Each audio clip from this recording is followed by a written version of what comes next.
we want them to have a remedy. And so anyway, we have two rock stars in user-centered design in the courts who are going to speak to us. So I'll be posting some things in the chat, but please ask questions along the way, and take it away, Stacy and Sarah.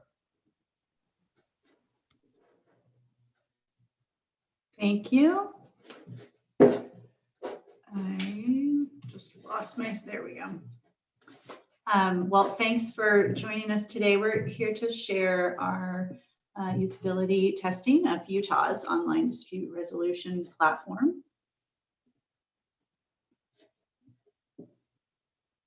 Sarah, you want to move to the next slide? Sorry about that. I moved windows and my screen share froze. Give me one moment. How's that? Are we back? Looks good to me. Perfect. I'm Stacy Butler. I direct the Innovation for Justice program at the University of Arizona. This is the research team from this project. So Sarah, who's with me today, is the Director of Technology and Innovation for Digital Learning at the University of Arizona. Also on our team was Christopher Griffin, who directs empirical and policy research at the law school, and I4J program manager Mackenzie Fish. And what we're going to cover in today's session is a brief overview of what user experience, or UX for short, is, why it matters generally, but especially why it matters for courts. And we'll talk to you about how we conducted our UX evaluation of Utah's ODR platform and leave you with some UX strategies that you can use. Thanks, Stacy. So what is UX? The field of UX, or user experience, it's focused on improving an individual's perceptions of their interactions with a product, service, or system. So good UX involves ensuring that users find value in what you're providing to them. When you think about your favorite product or service, there's probably reasons why you love it. It might be relaxing, it might be fun and engaging. Whatever it is that appeals to you, that experience probably feels seamless and intuitive and almost as though it was tailor-made for you. And that's because it probably was. Many successful businesses only launch a new product or service after repeatedly testing and refining it with their customers or users first. So how do they do this? UX best practices encourage us to think about and involve our users from the start. So the final product is made as useful and usable to the people who need it most. It's not good enough to make educated guesses or assumptions about your users. Successful user-centered design involves a data-driven iterative process of research, evaluation, and design.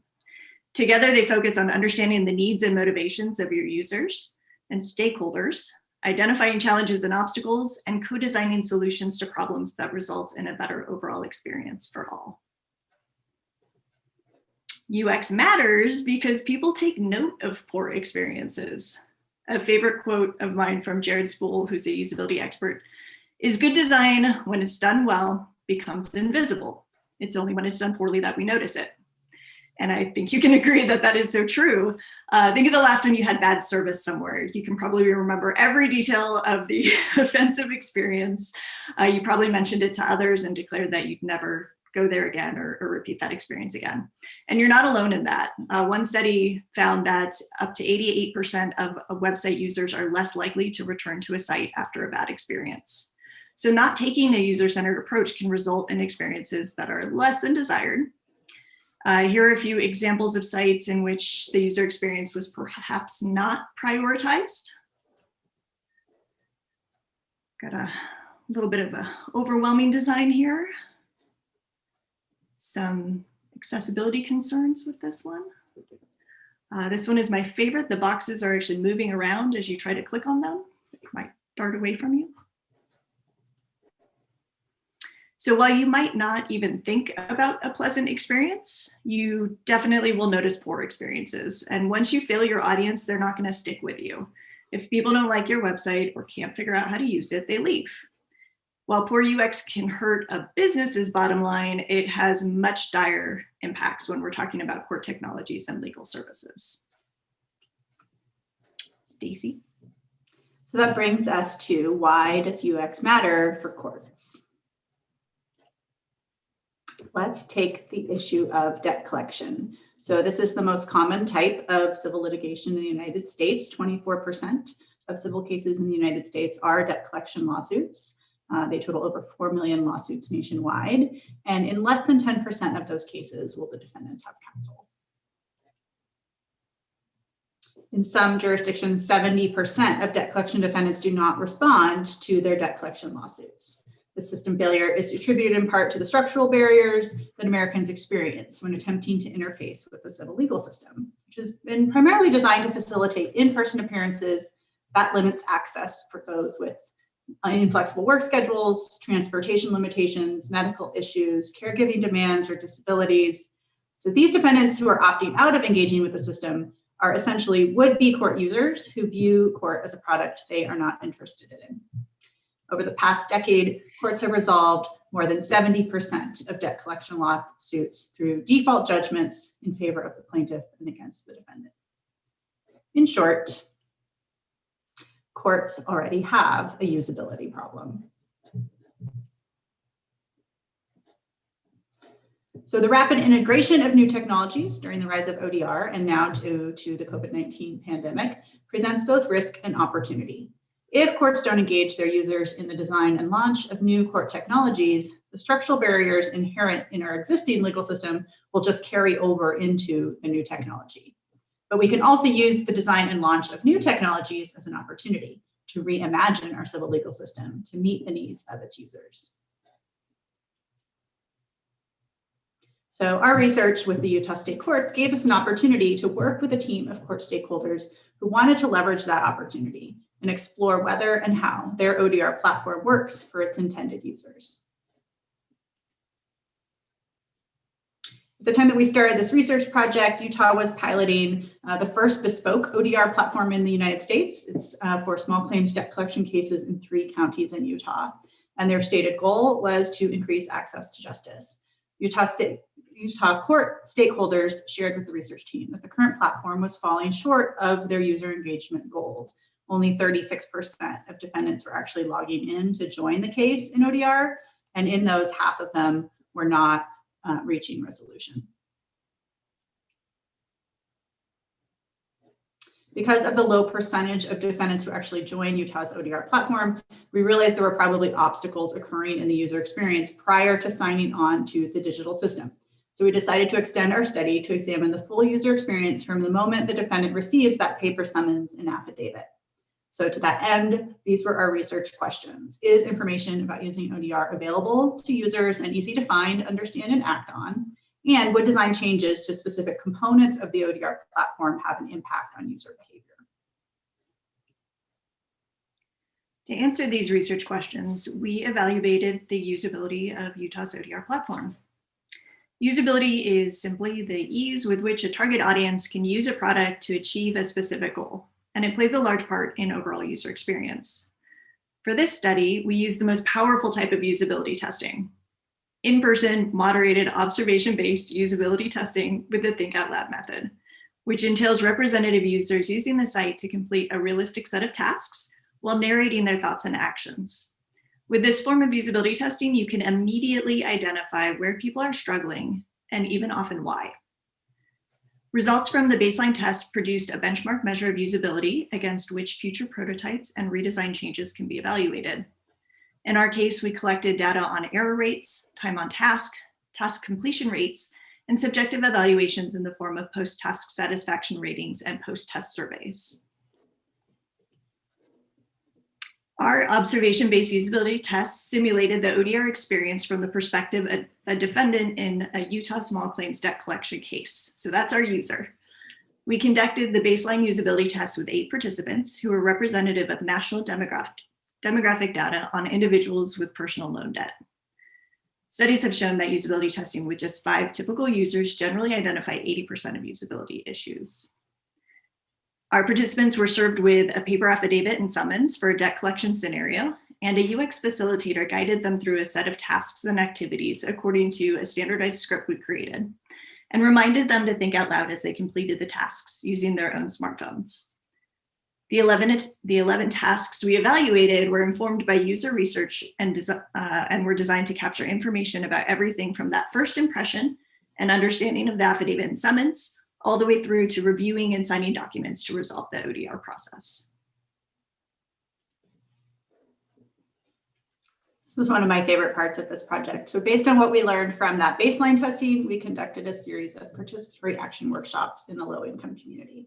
And participants at these workshops shared their lived experiences and perspectives with respect to redesign options and worked collaboratively with our research team to identify other possible solutions to the usability issues we had identified during that baseline test. As with our baseline and prototype test participants, all of our participatory action workshop participants were compensated for their time, because a key value in human-centered design is that lived experience expert contributions to a project have value that should be explicitly recognized. These workshops focused on 3 areas. First, generating possibilities for how to redesign the affidavit and the summons, as well as the ODR homepage, to increase defendants' comprehension of and willingness to engage with ODR and improve first impressions of both. Second, we looked at improving the sign-in and registration experience and generating ideas for making those first interactions with the ODR platform more intuitive. And then third, addressing users' concerns with respect to the chat and document sharing functions of the ODR platform, and to explore the methods for improving defendants' understanding of their legal options throughout the ODR process. The research team used the recommendations and insights gathered from the PAR workshops to redesign the paper affidavit and summons and design the ODR platform in Adobe XD, which is an interactive prototyping software. Once we had a working interactive prototype, we had intended to fully replicate all conditions from the baseline test for the prototype test. Unfortunately, that quickly became impossible due to COVID-19 and the related stay-at-home order issued by the Arizona governor. So we pivoted. We discovered that 8 household members of the research team met the recruitment criteria for participants. So we assembled testing kits that included all of the necessary materials. And just as in the baseline tests, UX facilitators guided participants using a script and the Think Out Loud method.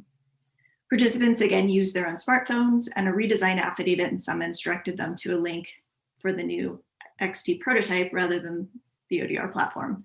And in this way, we were able to conduct a second round of testing, or a round of testing on the prototype that we designed. Results and recommendations. First, as somebody who has created quite a few websites, I always want to take a moment to stress that no website or platform or app is ever really fully done. There is always countless opportunities for improvement, endless design possibilities, countless ways that you can reach out to improve the user experience. So UX studies are really not meant to rate a design. That's not the intention we had here. The purpose is to understand the user's experience and find ways to improve it. In this case with ODR, the results will and recommendations will result in a more fair, just, and equitable online environment that meets the legal needs of all users. So the purpose of our study here was to help Utah achieve its mission to improve access to justice. And I really commend them for partnering with us and committing to do the work required to reach that admirable goal. So our findings, we have an incredibly detailed findings section in our report, which I recommend you take a look at if you haven't had a chance to read yet. But for brevity's sake, today, the results indicated that relative to the baseline test, participants in the prototype test more successfully completed more tasks, completed them 52.2% faster. They experienced nearly 60% fewer non-critical errors and nearly 94% fewer critical errors. And they reported much higher rates, signaling comprehension of their legal rights and satisfaction with the outcome of their case. Based on the cumulative findings, the research team recommended 5 categories of changes to align the platform more closely to the needs of its users and facilitate a more successful ODR experience.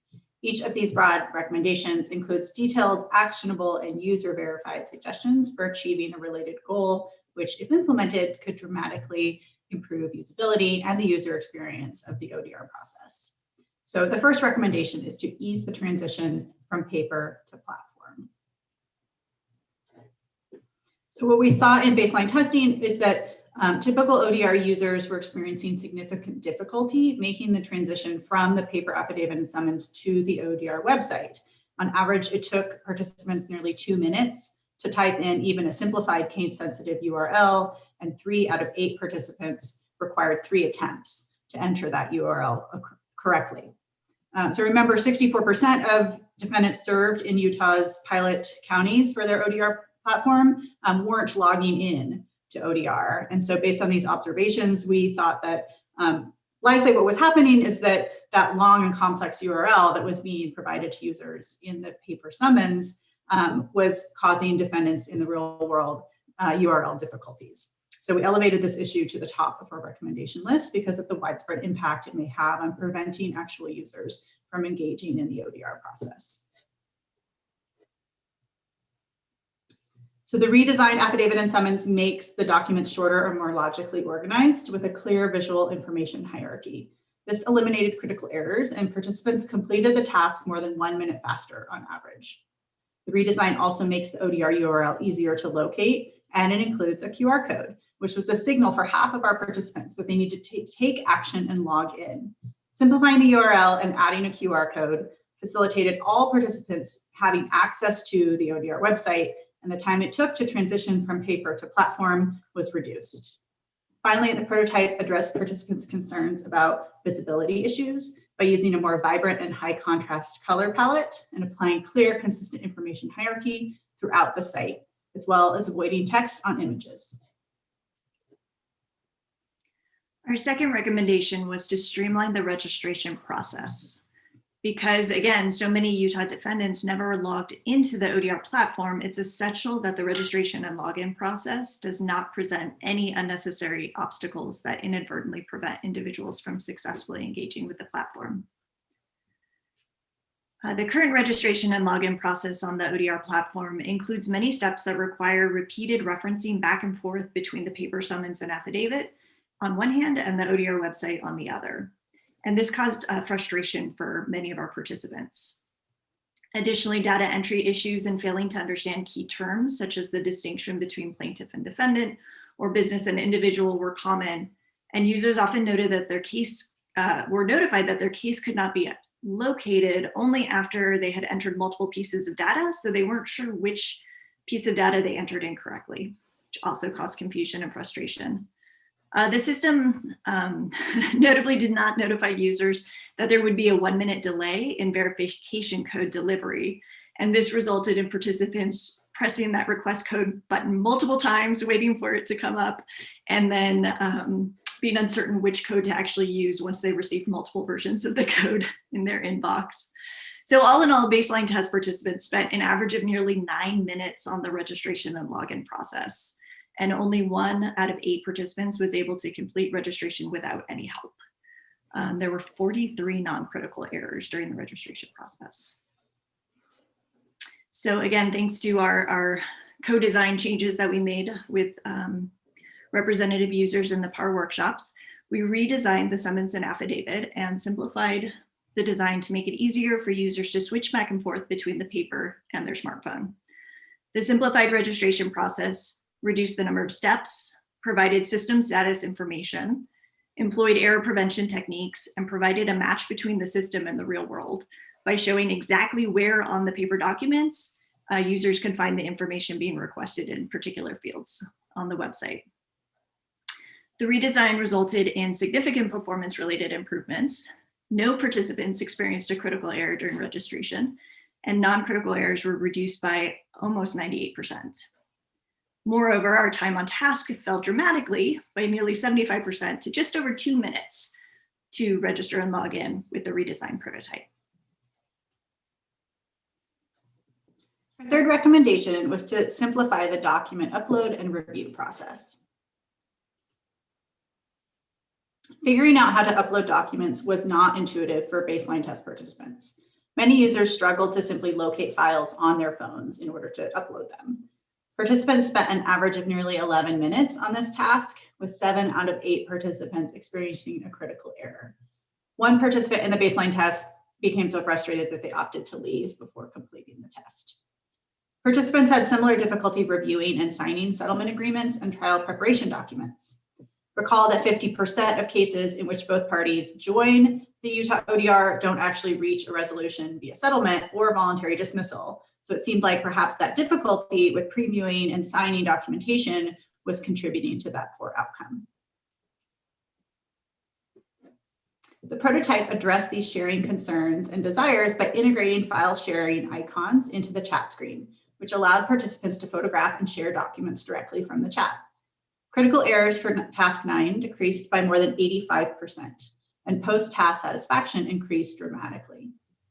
To make reviewing and signing documents easier, the prototype featured a 5-screen process that guided the user through the terms of the settlement agreement in an easily understandable format, and included an error prevention screen at the end, which asked participants to confirm their signature before completing the task.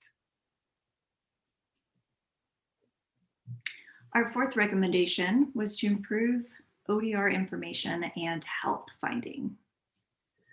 A majority of participants reported frustration on account of their inability to easily find information about ODR, including guidance on how it worked and whether participation was mandatory, and just how to find help in general.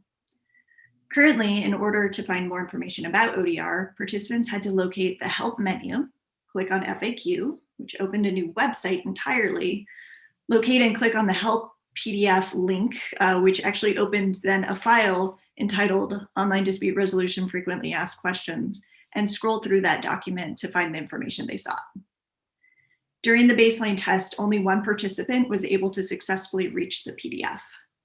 Other participants clicked on the help menu as anticipated, but experienced various critical errors and non-critical errors before they were ultimately gave up. The fact that the FAQ menu items open a link into a separate website also caused quite a bit of confusion for participants who wanted to return back to where they started. The prototype aimed to improve access to ODR information throughout the website by adding an FAQ link on the main navigation menu, which led to an integrated page on the ODR platform that's categorized and prioritized and easy to navigate and scan. Additionally, a new feature was added based on PAR workshop suggestions. After successfully logging into the prototype, participants were automatically directed to a new overview guide with a welcome message and a video player, followed by 3 pages that introduced key ODR concepts such as the chat function, the role of the neutral ODR facilitator, and a message about privacy and civil discourse. With the prototype, critical errors related to help were reduced by 86% in the prototype test, and participants reported a substantial improvement in their post-task satisfaction ratings. Our fifth and final recommendation is to clarify the legal information and user options within the platform. Concerns about lack of access to or understanding of legal information were expressed by participants again and again through this multi-phase testing process. A number of users felt overwhelmed by the quantity of choices on this defendant answer screen, or they were confused by their options. Participants spent on average over 3 minutes selecting a response and explaining their choice, and several individuals expressed a lack of confidence in their selections. With baseline data and input from the PAR workshop participants, our research team placed emphasis on clearly communicating legal information and options throughout the experience. The XD prototype included an overview guide that provides information about legal options. At the end of the overview guide, participants are asked if they would like assistance responding to their claim. If they choose yes, they're directed to a new claim response tool that helps them craft a response by answering a few short yes or no questions. Participants in the prototype test were less confused by these yes or no questions asked by the claim response tool and took less than half the time to complete the task.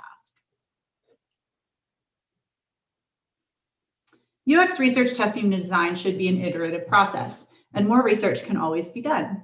During the course of this study, we gathered suggestions for additional features that could not be tested in our XD prototype or that emerged in prototype test feedback for future evaluation. These recommendations for further study are all discussed in our report. And we recommend that whenever major changes are implemented, follow-up testing be included to identify and address new usability issues, as well as to demonstrate any changes benefit ODR users. The findings from this study demonstrate that ODR users want accessible and transparent information about how ODR works and what their legal rights and options are within an ODR platform. They also want a platform that is responsive, simple, and has the look and feel of other mobile-first online consumer spaces that they use on a regular basis.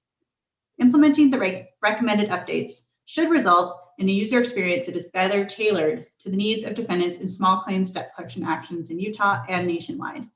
The findings and recommendations can inform Utah's efforts to improve the overall usability of its ODR platform, with an eye toward improving adoption and completion rates before it provides statewide access in the near future. The most important conclusion to come out of this report is that users are ready for online courts. When asked whether they would prefer to access a website or physically appear at the courthouse to resolve a dispute, all but one of the participants across both rounds of testing responded with a preference for a website.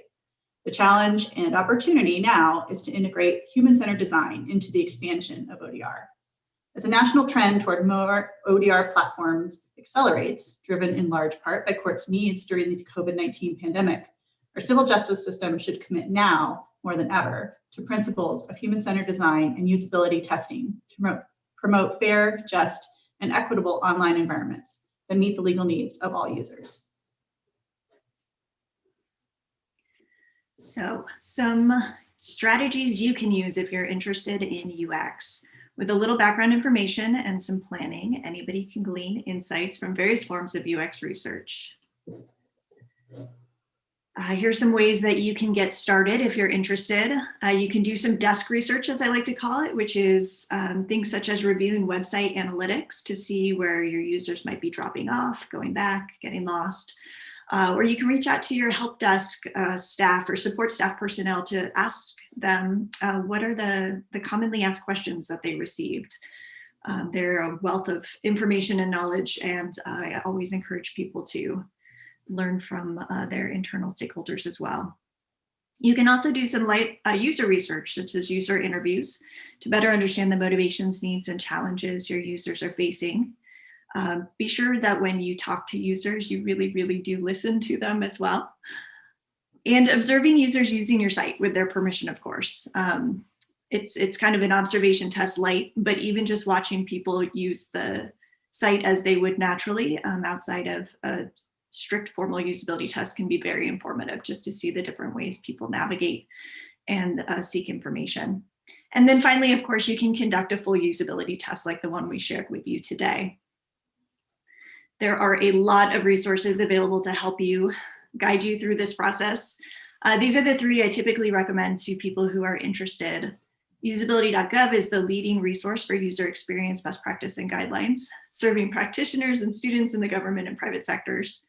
The site provides overviews of the user-centered design process and covers related methodology and tools for making digital content more usable and useful. 18F partners with agencies to improve the user experience of government services by helping them build it by technology. They also have a very thorough user experience design guide with useful resources. And then the Nielsen Norman Group is a world leader in research-based user experience. In fact, Don Norman, one of the namesakes, even coined the term user experience in his early days at Apple. So definitely check out those three resources to learn more, or you can certainly reach out to us at I4J and we'd be happy to talk about our experiences and share some more tips and resources. Oh, thank you, Stacy. Thank you, Sarah. What a great presentation. So maybe you could tell us a little bit about, I believe that you're now doing a disability study of the ODR platform in Utah. Is that accurate? No? Okay. Somebody is. So I know that they're looking to do a disability study on their platform as well. So that was one of the questions that was asked. Another thing that I just absolutely love that I heard from Michigan is that, and this was before COVID, but we will eventually get out of COVID, that they would just go to a coffee shop and they would buy people a coffee, you know, if they would sit there and go through their website and let them observe. So this doesn't have to be expensive. It doesn't have to be extensive, but you can definitely do it. I posted in the chat the link to the study, but one of the things that I love about your study is that it applies not just to ODR, but virtually any system that we would do in the courts. So thank you, thank you, thank you. There was a great question that I can't wait to hear your answer on about any efforts to make the US less court-like. I love that question. I'm not aware of any courts that are actively exploring how to make themselves less court-like, but that's to me like the most exciting thing about the opportunity spaces provided by justice sector technology, and in particular ODR, is that we really could reimagine in a really new way. We could reimagine what dispute resolution should look like and feel like for our users. Great, thank you.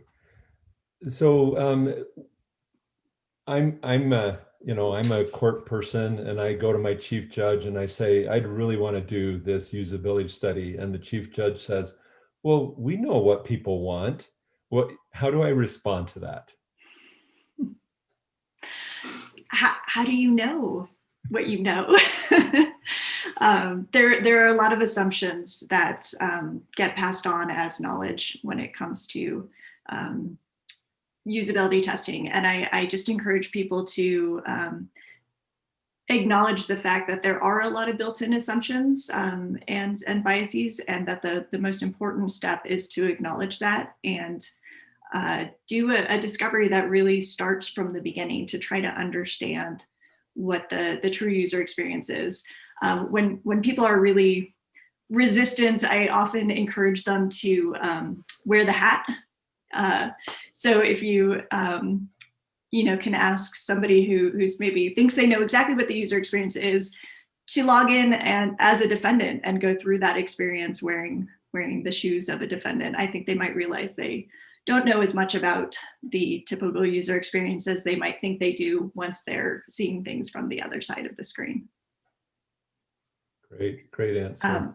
I will say too that sharing your user research is the absolute best way to change thoughts and opinions internally.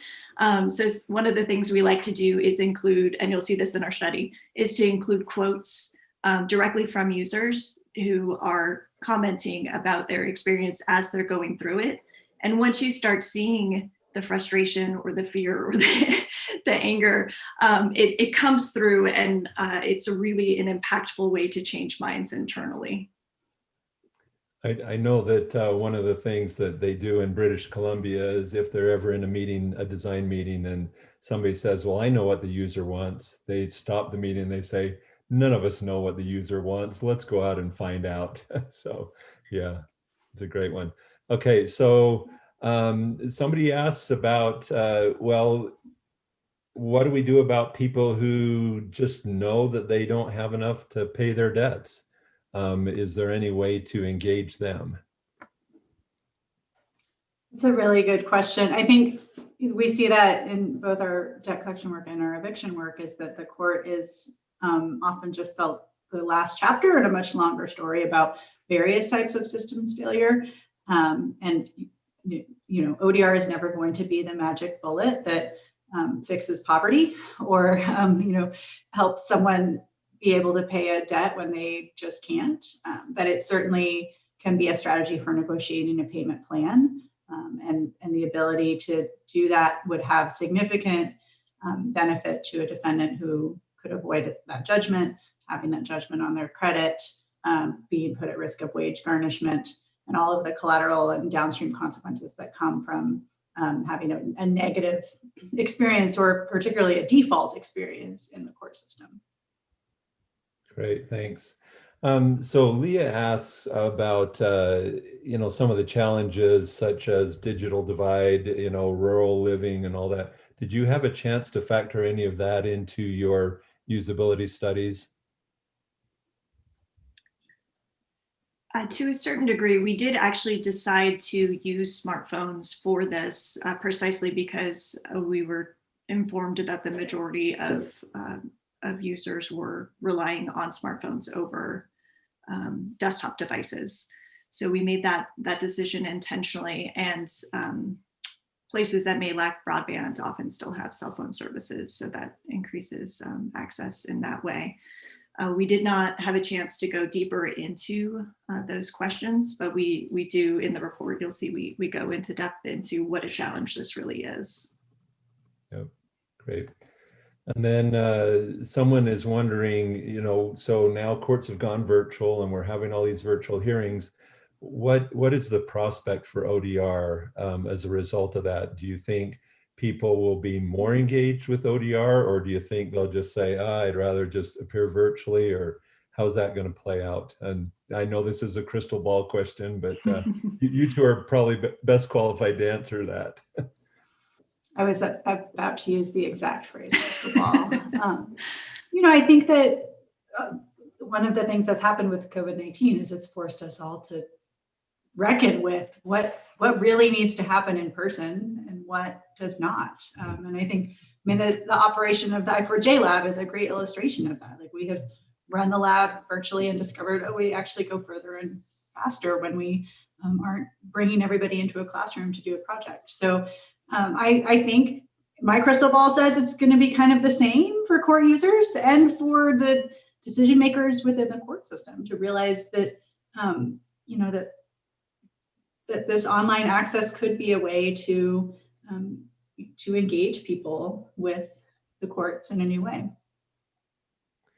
I will say one of the things I love about ODR is it's yet another door into the courts. And so it's not like we need to start closing doors when we open other ones. We can leave them all open. And so whether that's virtual hearings or ODR, I will also do my best to quote one of our fellows, Richard Susskind, who says that, you know, with virtual hearings, all we've really done is we've just taken the physical experience and just dropped those into Zoom. And that's not really, you know, making a significant change in the way that people can access the courts. And so, you know, we have increased access, but I do like the idea that we have many ways of people coming to court and interacting with court. And I will also say that I know this wasn't your study, but in some of the other studies, we're finding that better than 30% of people are accessing, you know, ODR at night. Well, you know, unless we go to a 24/7 virtual court presence, then we're probably still going to have people that aren't reached because of the virtual. Any other questions? If people want to unmute themselves and ask a question, you're certainly welcome to do that. Well, I wanted to say something really quickly. I wanted to applaud the two of you. I think this is crucially important work. I've seen so much bad user experience design in the courts, and the two of you rolling up your sleeves to actually get into it. I think, you know, Margaret Hagan has been doing some of this work. I think Shannon Salter has been talking about human-centered design in legal services. But we need this in the ODR space. So I can't tell you how much I appreciate it. When I first came out to Silicon Valley, I didn't really know what UX was. Like, I would build a website and say, well, that seems good enough to me. But working with user experience professionals, there is so much good thought and expertise behind this field. And it's extremely important that we start to apply it in ODR on a more systemic basis. So I think maybe Paul tipped the cards to you a little bit. You may have a disability study in your future. Maybe he knows something that you don't know. But please continue to do this work. I think lots of these court ODR programs, particularly the courts where they're building it themselves, they don't have a CXO on staff. They don't have that expertise. So thank you so much for this. I think that this report is going to be like gold for those of us who are rolling out court ODR programs in other places. So thank you. Does anyone else have any comments for Stacy and Sarah? All right, please, can we give them a round of applause? Oh, Meyer, we'll do the applause first. Thank you. And then Meyer, what did you want to say? Yeah, so since we've been operating the ODR program for the LA Superior Court for now 3 years, we do have a little bit of experience with the user experience. We tried to set up a website that was easy to understand. We get people calling in. The first contact is a call-in, and we get notification. They call and we respond. And I think there needs to be a human voice at the other end to respond to a lot of people who are completely confused They've just gotten served with papers. They're frightened. They're scared. They're out of a job. They don't have money. They can't get it resolved. Our biggest problem is it's not the tenants that don't want, or the debtor that isn't ready to mediate. It's the other side. And the biggest question I think we have is whether the courts can adopt a rule to require creditors to mediate with debtors. If you don't have a required, before you go to trial, if you don't have something compelling the creditors to do that, they're saying it's a waste of time. I was just wondering if they ran into this problem in their studies. Have you encountered anything like that? The Utah ODR platform is you have to opt out, and I think that generally they had pretty low opt-out rates among plaintiffs and defendants. I'm not in charge of all the courts in the United States, but my personal belief is that I do think courts have the ability to mandate at least a meet and confer equivalent of a good faith attempt to use ODR first. Yeah, Stacy mentioned the opt-out rates. The opt-out rates are less than 2% of the people, and it's actually a very easy process to opt out. So it's not like they make it an onerous process. But even people where English is second language and all that are very, very successful in the ODR platform. And I will say, I don't know that Stacy or Sarah covered this in the report, but people are actually coming to court better prepared. If they're unable to reach a settlement in ODR, they come to court better prepared because they've been through the experience. And it's been amazing to watch that, to go to a Utah court and actually watch that in action.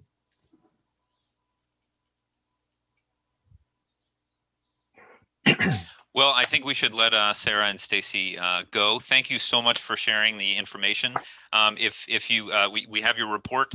If you have anything else you'd like to distribute, please let us know. We have recorded this session, so we'll post that and I'll share the link with the both of you. But thank you so much for your great work. Please keep it up. Thank you so much. Thank you for having us today. Thank you.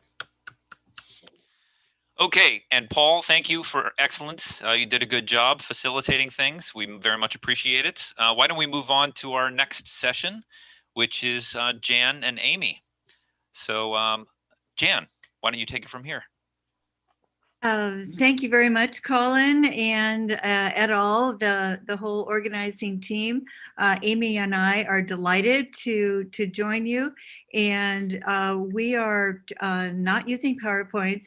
We're talking off of our chapter in the ODR treatise, and which is focused on ODR in the US. So Amy, we'll start with you. So as we started the project, we knew that a lot of different sort of specific areas, be it consumer or AI or whatever, they were all being covered already, right? And so we wanted to sort of see where we could bring something new and something that we saw developing in the United States. And so what we had really determined is we started by looking at the different self-described ODR providers on the NCTDR's website. So these are, of course, different groups that have describe themselves as ODR providers. So we didn't make that decision. In fact, we spent a lot of time discussing, which of course is not sort of nailed down as the definition of who is an ODR provider. But nonetheless, what we did is we took that and we looked then within these different providers, what exactly is the subject matter they cover. So we created a chart that is posted currently on SSRN and is probably already out of date because of the fact that new ones come along. But number one, subject matter. Number two, basically what it all includes for functionality, be it arbitration, mediation, settlement, conferences, negotiation. Next, we asked whether it provides both ADR and ODR or only one. Then we looked at whether it provides case management services. Next, we looked at whether it provided any sort of rules, and also rules, standards, or qualifications for neutrals on this particular website. Also, we looked at whether that website was secure in terms of HTTPS or simply HTTP. We did not go through the specifics and actually sign up and use every one of these providers, but nonetheless, we created a fairly lengthy chart that, as I said, is posted on SSRN. So Jan, want to take it away with some of the sort of findings? Yes. So what we found, our N was 77. So we had, these are providers who have self-described as ODR providers at the odr.info website. So the domination in terms of cases was first commercial, small claims and family cases were next, and then a bit far behind was civil and consumer cases.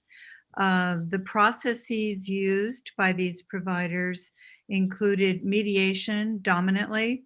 A ways back was ODR and negotiation and arbitration. The services offered, we included, as Amy said, case management.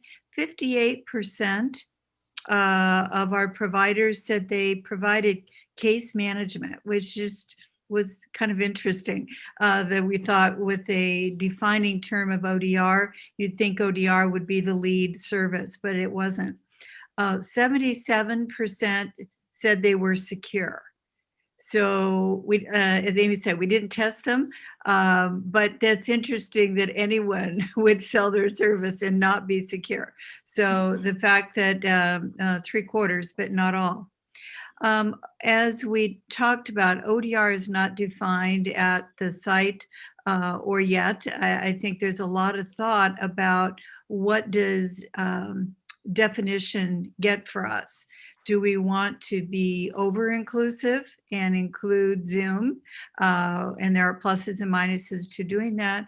Or do we want to be more restrictive? Because I think the other issues that we've talked about yesterday and today is the whole notion of standards and metrics for good service, and the UX piece that Stacy and Sarah just shared. Again, who is an ODR provider? What is ODR? Who is affected by that decision? Who would be subject to any kinds of rules, certification, anything along in those ways? So I think as the question gets wrestled with in the next couple of years, it will make a big difference in who reports themselves or decides what's the plus of getting my brand established and marketing my services, or do I want to kind of sit under the radar screen so that the certifiers don't come after me? So I think the issue about online options, who is providing these services, what kinds of cases they're addressing with, are all open questions, but that we're trying to get our sense of what's the existing status quo. Amy, do you want to add something on there? Yeah, well, and part of our whole thought process and what we were noticing is just there's definitely a zest for innovation, right? And you see an expansion of the types of services offered and an interest in being part of this space. And so that was also part of it, which really kind of dovetailed with Jan's work with dispute system design. So perhaps sort of you want to bring in the dispute system design piece, because we brought this in as well in our chapter, focusing on innovation and attention to dispute system design. Mm-hmm. So as I've already shared the framework that we were using for system design this morning, and as part of the PowerPoints that Colin posted, the last couple pages give the examples of ODR, examples from the US that we thought would help illustrate the diversity of providers, their identity, their services, their focus. And so we picked eBay as online commerce, courts. Thank you for the court coverage. We used Nextdoor, social media, and then we looked at Kleros, which is dealing with disputes in cryptocurrency. And so looking at the goals, so we've been talking about goals for 2 days now, thinking about eBay's fast and fair. And I think there was a a real highlight to that yesterday in talking about, are we motivated by efficiency, or efficiency is nice, but equity is better? And as I raised the question, is there's a trade-off between those two. So if we're going to make it a little less fast, so we can have the review process and monitoring to assure there's equity or fairness, some sense of fairness, that is a choice. And if you're a court that is being budgeted according to your efficiency measure only, then you're going to be motivated in a different way than a court that has a more expansive view of user experience as well as efficiency. So courts, certainly from what we're looking at, are focused on efficiency. With the California courts, when we had our 30% budget cutback a few years ago, it was really painful to lose a lot of services. So the efficiency streamline is really an important piece, but so is the sense of justice and the user experience. The Nextdoor Media, I don't know how many of you are members of Nextdoor Media. So their focus on dealing with fake news and bullying and trying to promote civility, politeness, and neighborliness. Now that's a whole different set of criteria to assess and measure as the goals.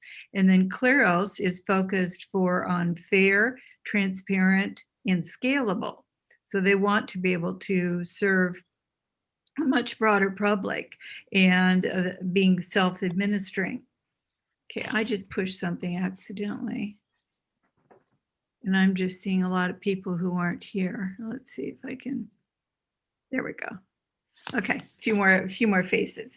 In the processes on Kleros, what's distinguished and interesting about them is crowdsourced jurors.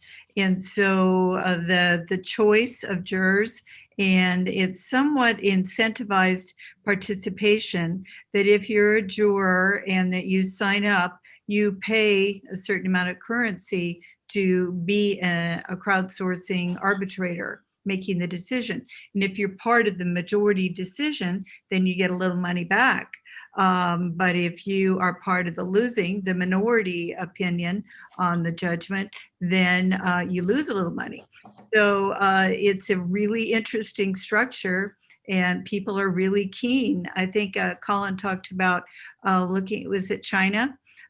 Looking at the incentive structure in China for having crowdsourcing decision-making.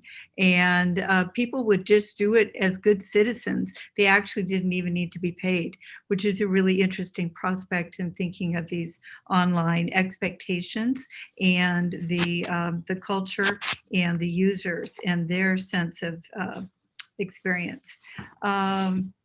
The other thing I wanted to highlight is we talked this morning about who designs the system.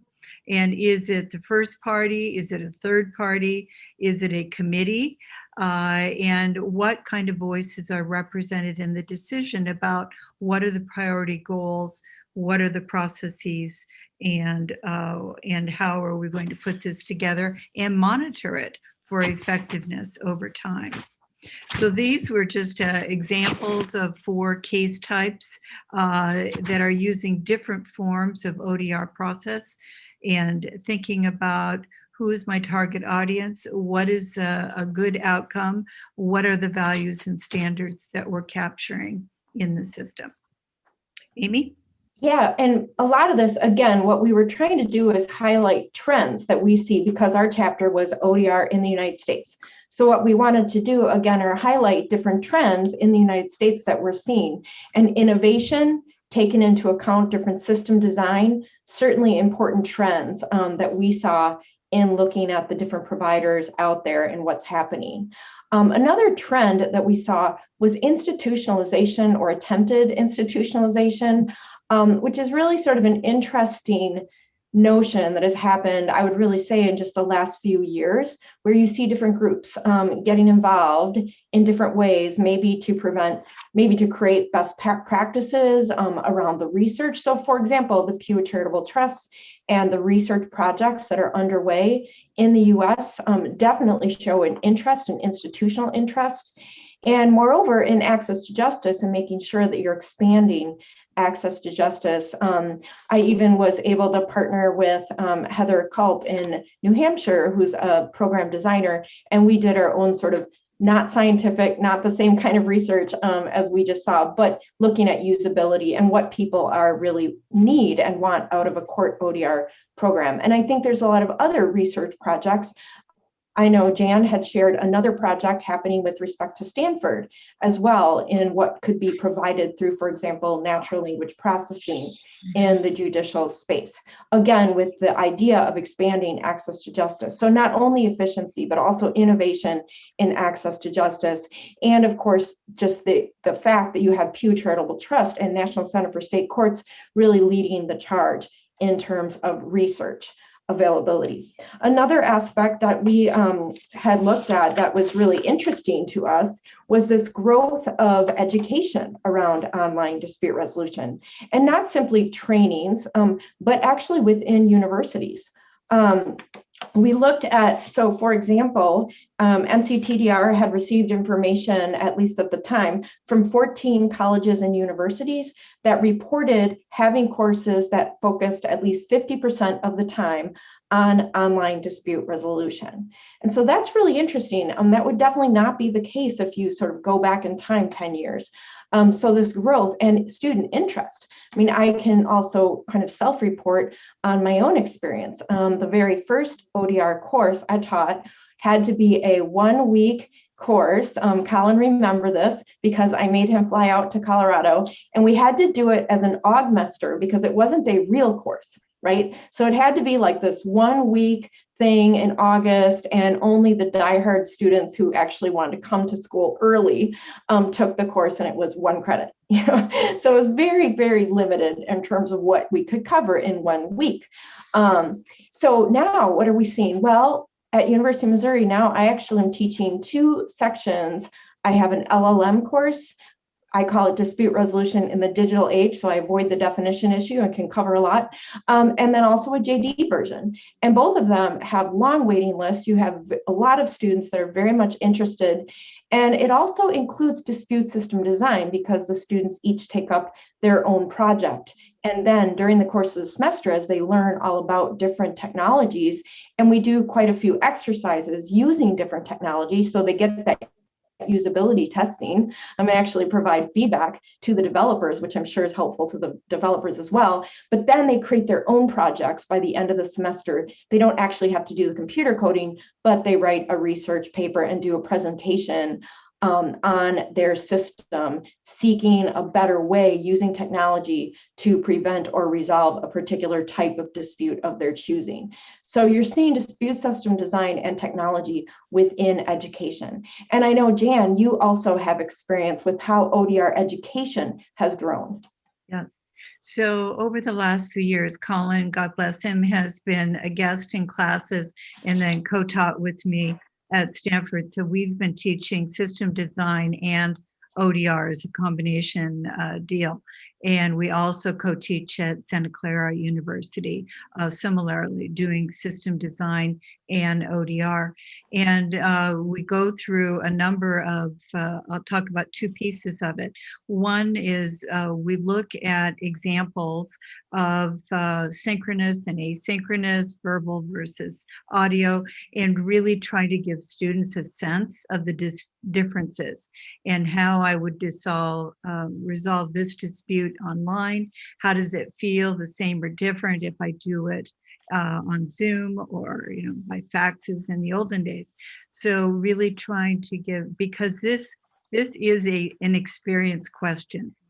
People think intellectually, oh, this would be a better process, or I wouldn't want to go online for that, which was the view on family law some years ago. And now they flipped it and realized, I would rather not be with my estranged spouse in the courtroom. I rather would do this online. So giving students that experience, most of them have it already from all their lives. And so really sharing with them the array of processes and the experience of using them. So we do that with the exercises, and then the other piece that makes it experiential for the ABA issue. And then also we have them write a research paper. And so the paper, of course, needs to use the framework and system design, but highlight the elements they believe are most relevant. And they need to describe the happy path. So if all works well with their proposed system, how does it work? How do you get from A to B to Z? And then the key performance indicators, trying to indicate what are the metrics for assessing whether this process, this system is effective. The topics they come up are wonderful. It's great for teachers.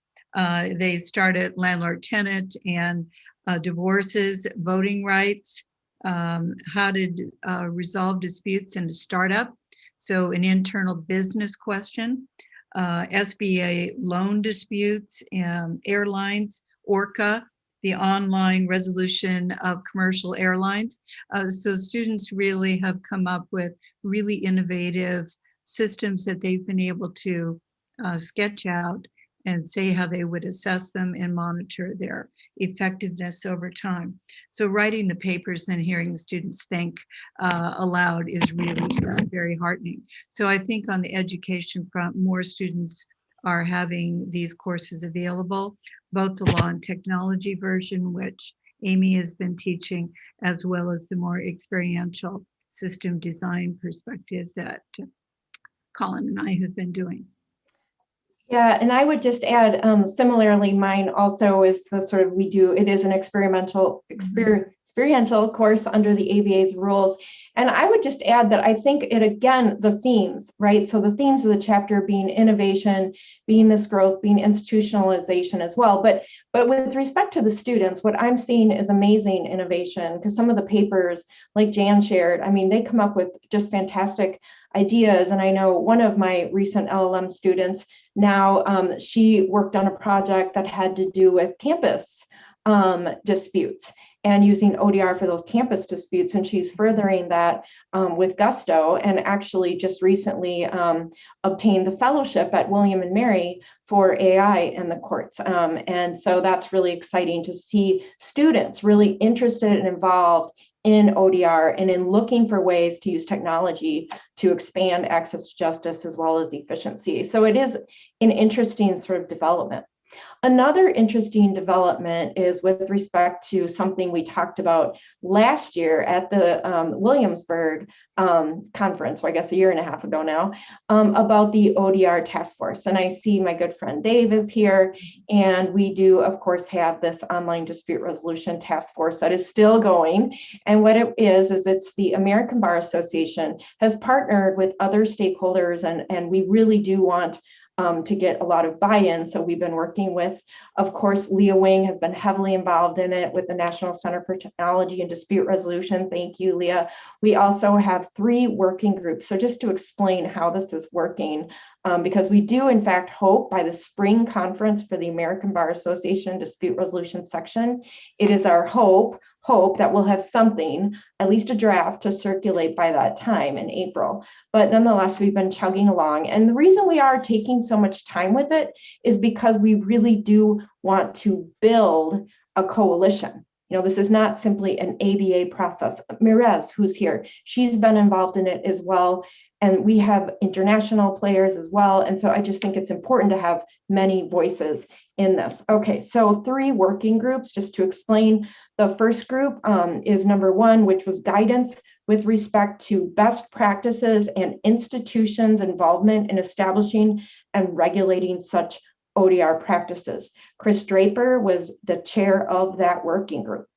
Working group 2, guidance with respect to special issues relating to court ODR. Of course, our good friend Paul Embley and MJ Cartwright, they were the co-chairs, are the co-chairs of that working group. And number 3, guidance with respect to special issues relating to private ODR. And there we had Dan Rainey and Gary Dorfner. And so we have these separate working groups also working together.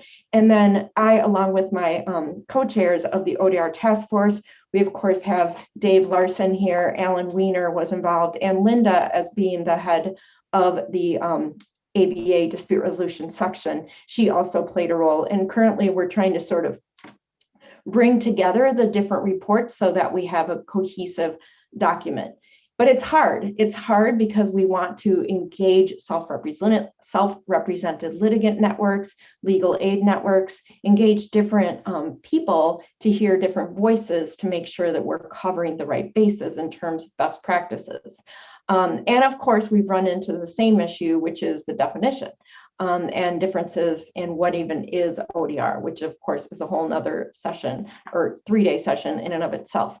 But it does show, at least you see this broad interest and individuals working together. Even the ALI has been involved and Uniform Law Commissioners. Some folks from that group as well were involved in our discussions. So, and all the people who are in on this call who have been part of it, thank you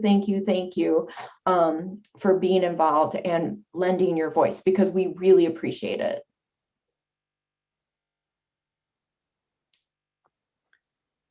So we don't have any more of our report to share, but we welcome any questions on the points that we've raised. The whole notions of institutional development to support ODR's progress and recognition and experience, reporting, assessment, all those processes that as the field expands. And then any of you that may have other experiences on the education front, what our students are demanding and what it is that we're providing.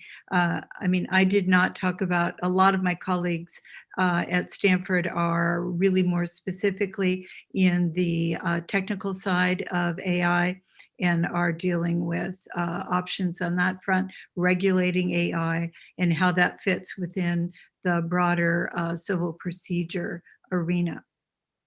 But we welcome any questions that people would like to pose. There is one Leah asked in the chat. Did you find that many of the, or any of the ODR providers that you've analyzed are focused on multi-party public disputes? So I would. There were 2. I think there were 2 who did multi-party disputes. Amy, were you going to say something? Oh, and I was just going to say, and I don't know if Chris Draper is here, but I would say Tract also would be one of the platforms that does work in that space of multi-party negotiation. Yeah, I don't want to hone in on your session too, but the next session we're going to be talking about peace tech. And I think it is very interesting to look at the parallels between public participation e-democracy software and ODR and some of the software that's being deployed in the peace tech context to minimize the risk of violent conflict. I think that we use different language to refer to each of these areas, but I do think that it's fundamentally the same challenge. It's just a question of how many parties and what's the scale of the disagreement, what's the final work product that's looking to be generated. So, and I think I do want to sort of add one other kind of appendix, I guess. It's not part of the chapter, but it's something I've been noticing just in the last couple of weeks, is just this growth of sort of legal tech and online negotiation platforms, as well as contracting platforms that are being used by the law firms, and even the law firms are creating them. So Linkletter actually just recently announced that they have a negotiation platform that they'll be using within their own law firm. So I think that's a new development that maybe limited thing or could really grow, but you're seeing kind of use of, in some cases, AI as well, but being used within these proprietary systems by individual law firms. And that is also very interesting to me, is to watch how that develops. We talked yesterday about AI, and I found that was really interesting about Ross intelligence and how, you know, the concern that this is going to take away the jobs of all of these young lawyers. what about some of these other platforms, especially the proprietary inside the law firm platforms? So I do think that's another sort of interesting piece. The other piece on case management also, in the sense of, the ABA Tech Show, not the one through the dispute resolution section, but the larger kind of ABA Tech Show. I went last year just so I could really, in fact, it was the last place I went before everything shut down. And it was really interesting to see sort of all these different case management systems and bill payment and timing kind of programs out there, and some of which somewhat think they are ODR, but that's a question. So that was really an interesting thing we saw with the chart as well. Yeah, and Amy, I know you sent me a link earlier along with Nicholas talking about this new software that they're using for contract creation within firms that actually captures all the data in the contract in structured format to make it easier to train algorithms later. I know some of us on the call know Zev Eigen well, who was a law professor at Northwestern for some time, but now he's back in the private sector. And he's an expert on how to use data science to improve the functioning of the law. And he's working on a couple different initiatives in partnership with firms. So the big firms see where this is going and they want to invest in it to get ahead of it. So I agree with you. All of this technology is breaking out in different areas. I think the ODR circle overlaps with some of these other circles, but we're definitely going to be able to learn from innovation in these other areas. Paul also noted that Michigan is looking to allow multi-party participation, I think, in some of their software, which I think is interesting. But Josephina has a comment in the chat. She said there was a mention of court efficiency. Court efficiency is partly based on how many cases are disposed of. Mediators and ADR, ODR groups should make it a mission to convince more courts that sending cases to mediation, ADR, ODR would efficiently dispose of more cases. Also, maybe the ABA should add ADR, ODR presentations to the judicial section conference. Very interesting. What are your thoughts about that?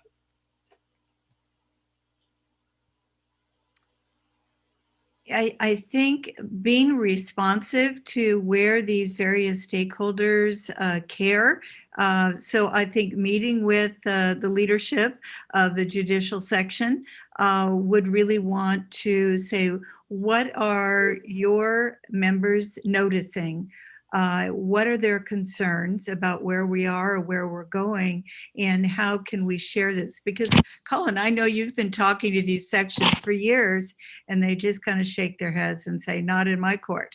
And so I think now there's an interest and an opportunity. So it makes sense that that we combine our process options and the online, in person. Just a side comment, I have some international fellows that visit me from time to time, and there are countries where the gravitas of showing up in court and having an opportunity to give voice to the injury or the harm you've suffered is a really core value.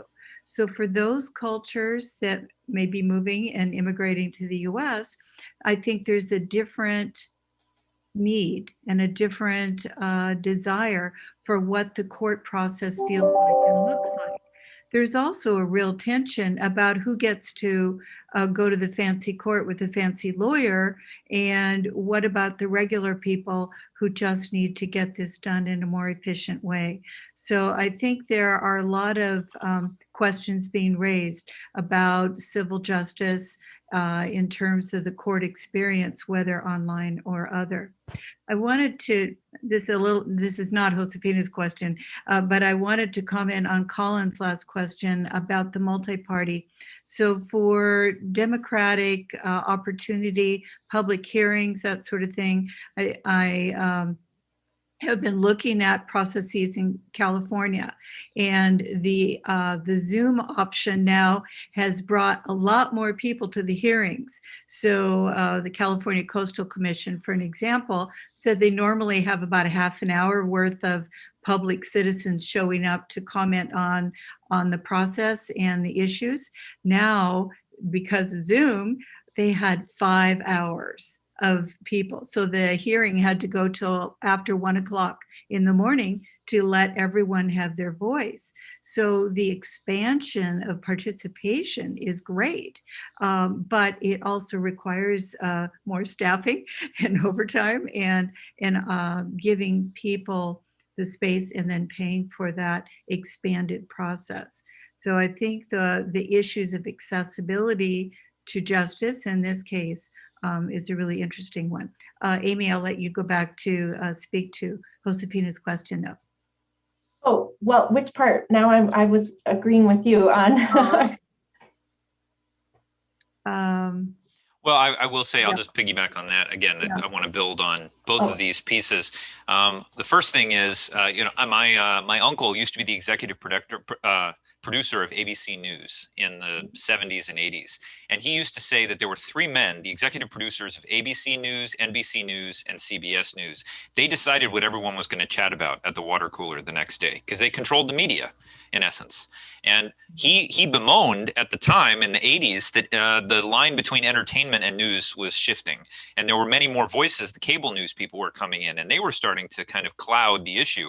Well, now we have the internet where everybody with a video camera is now essentially an executive producer for a news program. And what we've seen is just the chaos of everyone having their own voice. So participation is a good thing, but I could see if I was running one of these multi-stakeholder processes and all of a sudden I'm drowned with 500 people that all want their 3 minutes at the mic, it's very hard to kind of rein this all in and create a consensus. Like, can we all come together and come up with an agreement about what the path forward should be, because you have so many stakeholders that are now involved. I think we can agree that greater participation is a good thing, but I don't think we necessarily know where this is all going to head in terms of whether or not we can use this technology to knit these massively participatory processes into actionable outcomes where there's some sort of consensus. So Jan and I are both on the board of the Consensus Building Institute, so this is a hot topic for us. Please. Yeah, I just would add that, I mean, we have to be especially vigilant and careful with a focus on efficiency in this, and even just focusing on sort of who's popular or who's controlling the media or who's controlling what we hear, right? Because we do want to make sure that we're very protective of those that are most vulnerable, who have the least voice. I think that's one of the goals also that we hope for, is to design systems and with user testing to build it in such a way that it works for the most vulnerable. And that becomes really important with, even in the age of COVID, it's shined a light on the digital divide in a way that I don't think many people were ready for. I mean, there are parts of right here in the US where many people their kids aren't going to school. They haven't learned anything for an entire year. There still is a digital divide, and it might not even be simply bandwidth. It might actually be the fact you can't afford it, or you can't afford the fancy computer that you need, because often mobile friendly isn't really mobile friendly. And so I think these are really important issues. And I see in the chat, Janet said, efficiency is nice, but equity is better.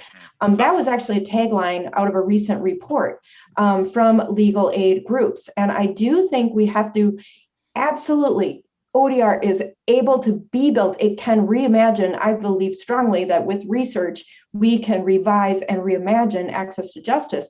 But we do have to keep our finger on the pulse, and we do have to complete important research to make sure everybody is getting that access. So I just worry when we talk about sort of consensus. Well, who's all at the table, and is everyone being heard? Any other comments? I see Chuck posted a great comment about Larry Schooler and Barbara Sharp and Tim Offer. So those are all great people that are doing excellent work along these lines. You know, one other comment I'll make, and I don't want to dominate things, so please raise your hand or unmute if you'd like to communicate. But Janet, you talked about the judicial section at the ABA. I know we've had Linda on the call as well. It's interesting that the ODR framing has really kept us within the dispute resolution section. But as you mentioned, we all have our toes in different sections. You know, I've presented to the business law section. I know Amy's presented to other sections too. And we go say, hey, what do you about ODR? You know, you think this is interesting? And they're like, yeah, it's interesting. But the way we framed it, I think really resonates within the dispute resolution community. But these initiatives, these technological innovations are making a splash in all the different areas. And I think that I've had conversations with Paul about this. The way that I feel that the judiciary is trying to shape the definition of ODR, sometimes I feel like, wait a minute, that's too constraining for me. I mean, when I read Richard Susskind's book about online courts and the future of justice, he referred to ODR as a phase in the online court process that he called dispute containment. And I bristled when I read that. I said, wait a minute, no, we have all of it. We have diagnosis, we have evaluative. ODR encompasses the full spectrum. But I feel like within the court tech context, ODR is this online collaborative workspace where parties can come together to try and work it out in advance of trial, which is great. That is an ODR approach, but it doesn't really embrace some of the algorithmic possibilities of ODR. So I think this is going to be a challenge as ODR becomes bigger, is that our definition of what ODR is going to bump up against some of these other stakeholders, and they may have a different, and again, this is relevant in the Peace Tech context too, because Peace Tech is defining the use of technology, algorithmic and facilitative resolution techniques differently than we do in the ODR space. So this is why the definition is so important, that we continue to fight for the full breadth of what we think ODR means.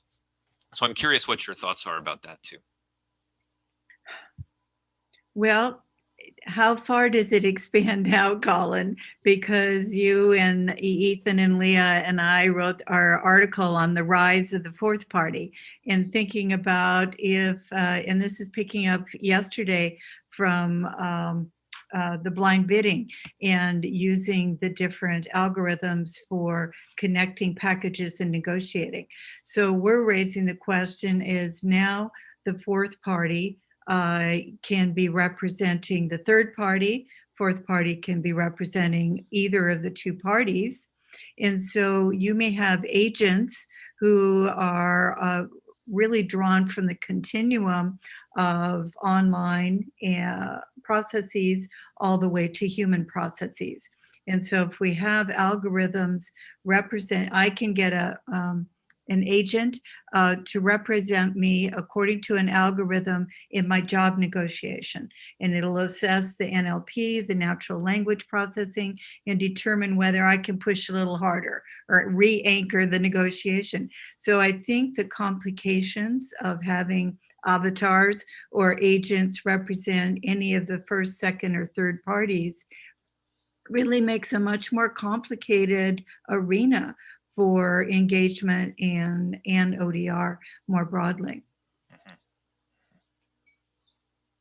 And I would just add, just the sheer amount of money that's in this space right now is really astounding. So I just got a newsletter, for example, that said that 1 billion was invested in 42 deals just from January and February alone, with a legal tech fund.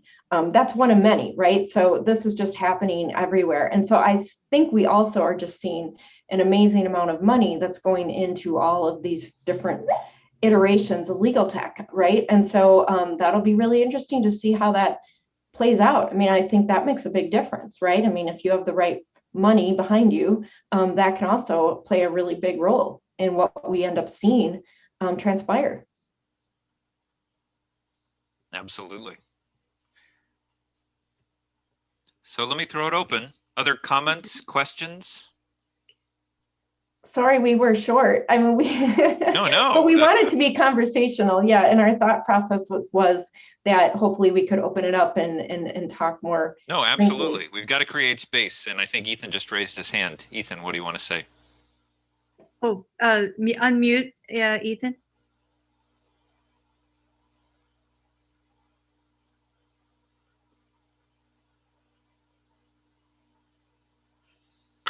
Okay, I think I'm unmuted now.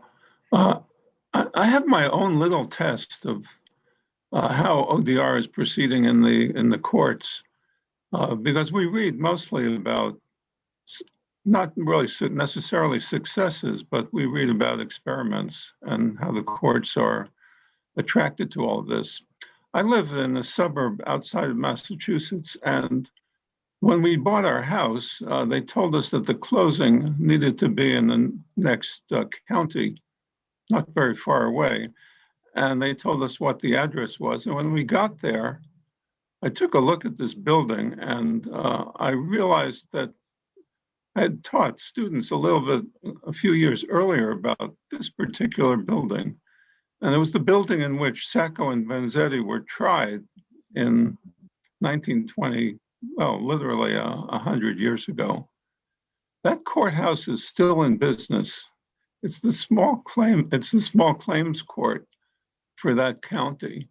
And its technique for, I think this is accurate, its technique for dealing with technology and the pandemic was simply to close down.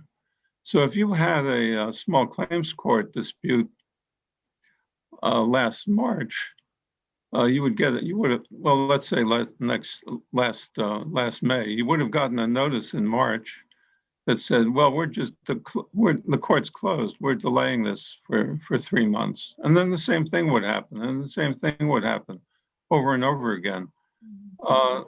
So I'm just I'm the world's biggest advocate for ODR, but on the other hand, it takes resources, and those resources, even in well-to-do areas, are not always there.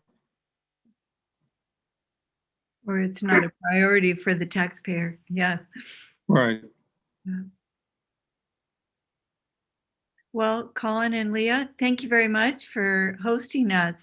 Do you have anything else, Amy, you want to speak to? Oh, just thank you. And you guys have just done a fantastic job. It's been really interesting, and I feel like I've learned a lot. So thank you so much. And thank you for letting us be part of this and part of the book as well. Thank you. Yeah. Okay. Wonderful. So can we please give Jan and Amy a round of applause? Thank you. Thank you to both of you and for your contributions to the book. Okay, well, we're in the final stretch here. Let's take our last break, last 15 minutes, and then we're going to come back and have one more panel. And then Ethan is going to give us some sage wrap-ups from everything with all of the key takeaways that we should have identified from all these disparate panels. So take your 15 minutes, and we'll see you back here in a few.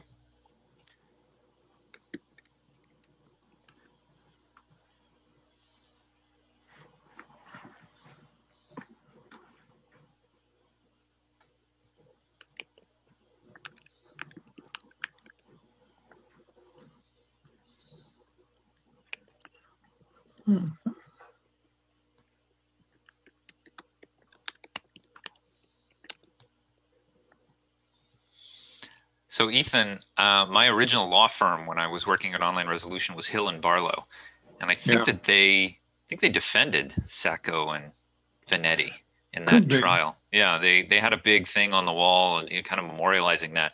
So was it a Middlesex courthouse? Norfolk County. Norfolk County. Okay, interesting. And it's the small claims court now. That's so interesting. I don't know if I had a consumer debt case and I was in the very courtroom where Sacco and Vanetti were. That's interesting. But I like that story. Well, thanks, Colin. This has gone great. Been great. I've really enjoyed it. I think that this was a really nice thing to do in the time of COVID. Thanks to Leah. It was completely her idea. She was one who motivated us to pull it together. Great idea, great implementation, great product. Thanks. It was a team effort, but I'm very happy with how it's going, and hopefully the family is just expanding. It seems like people are really engaged. It's fabulous. Yeah, it's just too bad you couldn't have got a better looking host.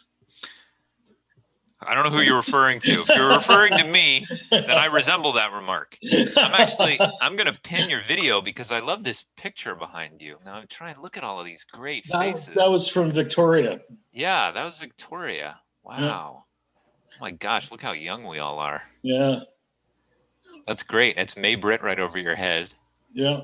Oh, sorry. Let me just get out of the way entirely. That's great. I love it. Io, is that Anju? No, that's good, Frank. The picture's much better without you in it. Touche. Hey, who said that? Who said that? Well, who do you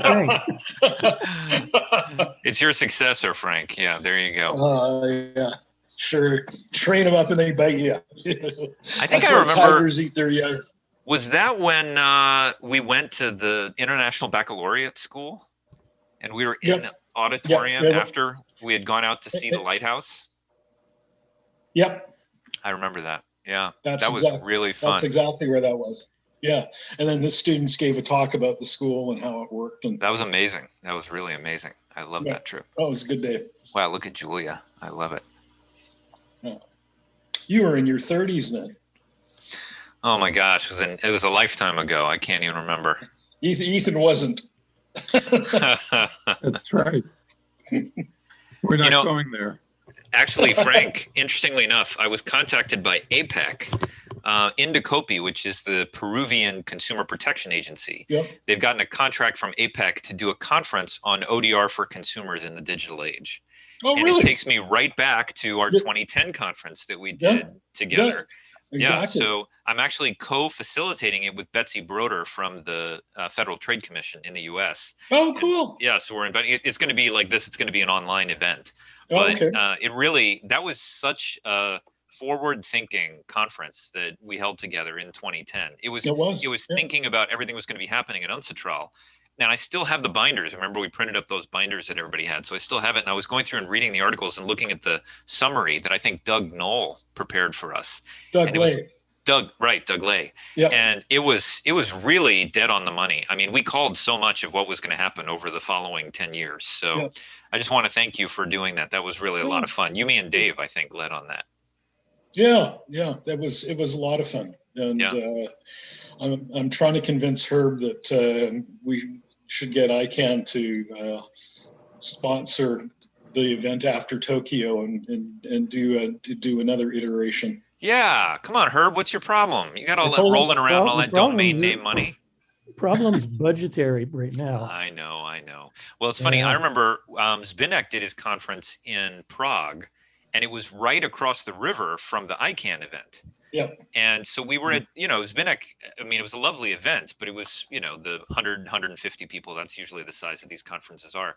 So then Gabby Sislak, who's been on the call too, she was doing a lot of work with ICANN. I think she was on their board of advisors or something at the time.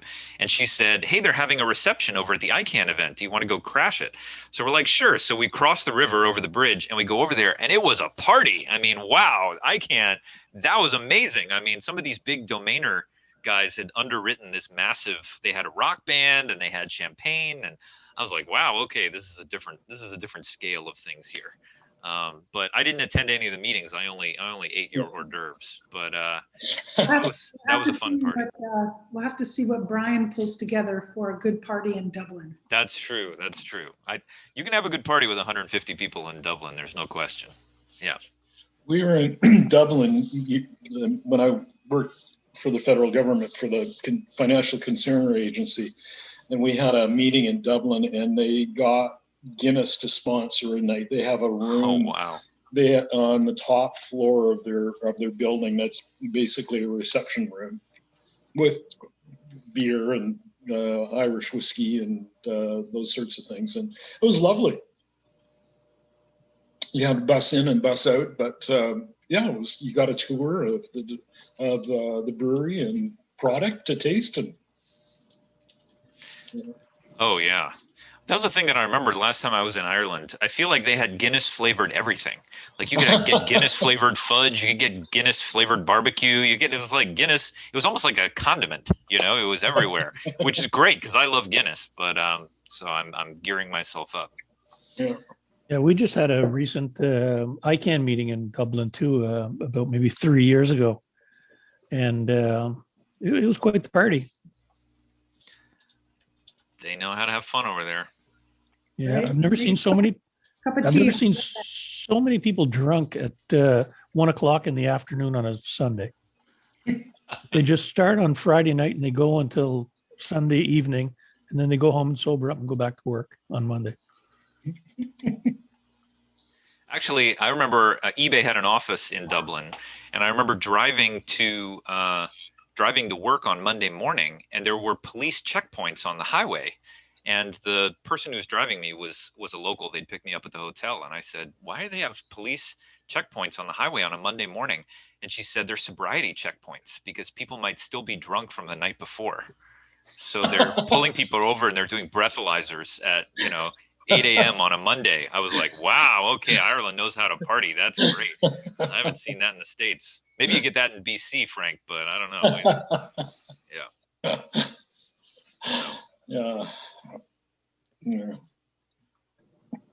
Herb, where are you looking? You're in California, right? You're in Southern California. I wish I was in Southern California. No, I'm in just south of Ottawa, a little place called Oxford Mills. Yeah. About That's maybe great. 35, 40 minutes outside of the city. I love Ottawa. I used to teach a January term course at the University of Ottawa. And I was in Boston, so I thought I knew cold weather. But one time I went to Ottawa, they put me up in a hotel that they had on the campus there, and it was cold. I didn't know how cold it was, but I woke up the next morning, the morning of my class, and I turned on the CBC, and they said it's 40 below in Ottawa, and I said that's a Celsius thing. It doesn't get 40 below on Earth. Like that never happens. That's crazy. And then I went outside, and I was like, oh my gosh, that was with the wind chill, I admit. And then I ran to the computer center and I looked it up, and 40 below is the same Celsius and Fahrenheit. That's the same temperature. And 3 of my students that day skated in on the river. That's cool. I was like, what? I can't even be outside for 2 minutes, and these guys all skated in. So I love Ottawa. I think it's a crazy time of the year. I mean, the day before yesterday it was +6, so that would be wow, that's pretty warm. Yeah. Yeah. But then in the space of about 18 hours, it went from +6 to -18. So the other thing I remember driving in was they had these giant mountains of snow just kind of in the middle. Like you'd be driving down the street and there would be one. I said to the taxi driver, what's that? He said, oh, that's a snow dump. Because like it doesn't melt. Like in Boston, you just push it to the side of the road and you wait for a warm day and it melts. But I guess, the snow dumps, they last until May or June, because they have to put snow someplace because it's not going to melt. You can't just push it to the side of the road. So I'm like, that's serious winter up there. But Ottawa has the snow festival, right? And they have ice carvings and. Oh, is that right? Is that Ottawa? I thought that was Stockholm or something. No, Ottawa has it. Quebec City has it. Has one also. Winnipeg as well. Yeah. Yeah, I know. I'm in California. They did the ice sculptures this year. They didn't have the interactive. They have a big playground that they set up, sliding and everything like that. That of course was set aside, but they still did the sculptures. And the Rideau, the canal was open for skating. Oh, nice. Yeah. Yeah, I think the first time I went to Ottawa was in the summer, and I saw all these staircases going down into the river. I'm like, why are there so many staircases going down in the river? It didn't look like a very pleasant place to swim. I was very confused. And they said, no, it makes more sense in the winter.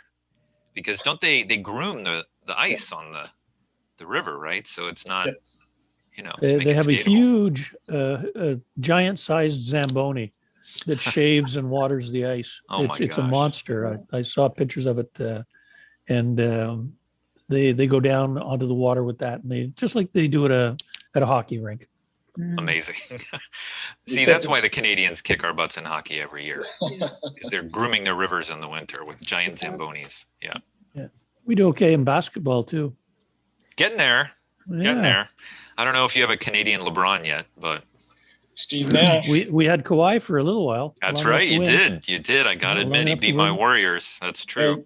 And Steve Nash, MVP twice. Good British Columbia boy. Yeah, that's a good point. Okay. The exception that proves the rule. Yeah. But that's it. And I think Kawhi was not born in Canada, is my guess. He was in San Antonio for a bunch of years before he made it up to Toronto. Well, they only hired him they only had him there for a season and a half, something like that. Something like that. Yeah, that's right. Yeah. Okay, let's see.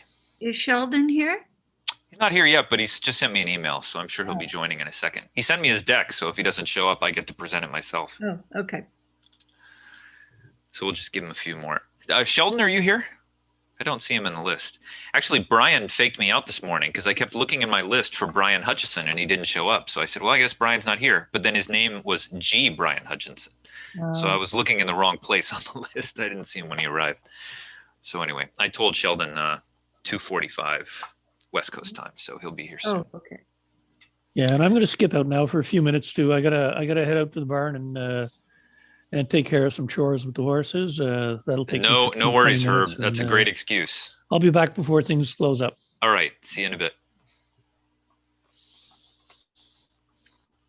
Wow, heading out to the barn to do some chores with the horses. That's pretty impressive. I don't know how many other people on this call could say that. Frank, are you still playing bagpipes? Yeah, my fellow that I was taking lessons from passed away, so I'm doing it on my own now, not as frequently as I should, but a couple of times a year I pull them out and we'll pipe at an event. I piped on Remembrance Day over Zoom. That's nice. So, yeah, and yeah, so every once in a while they get, you know, I hear them crying in the closet saying, "Pick me up, play me, play me." But well, I think I read that you have to play bagpipes, like they stiffen up, right? So you can't just let them sit for 3 years and then pick them up again. Yeah, and it's not the kind of instrument that you can just sort of pick up and start playing. You've got to warm them up and you've got to tune them, and it's a little bit of work, and you have to get your lungs ready for the work as well. Oh yeah, sure. Yeah.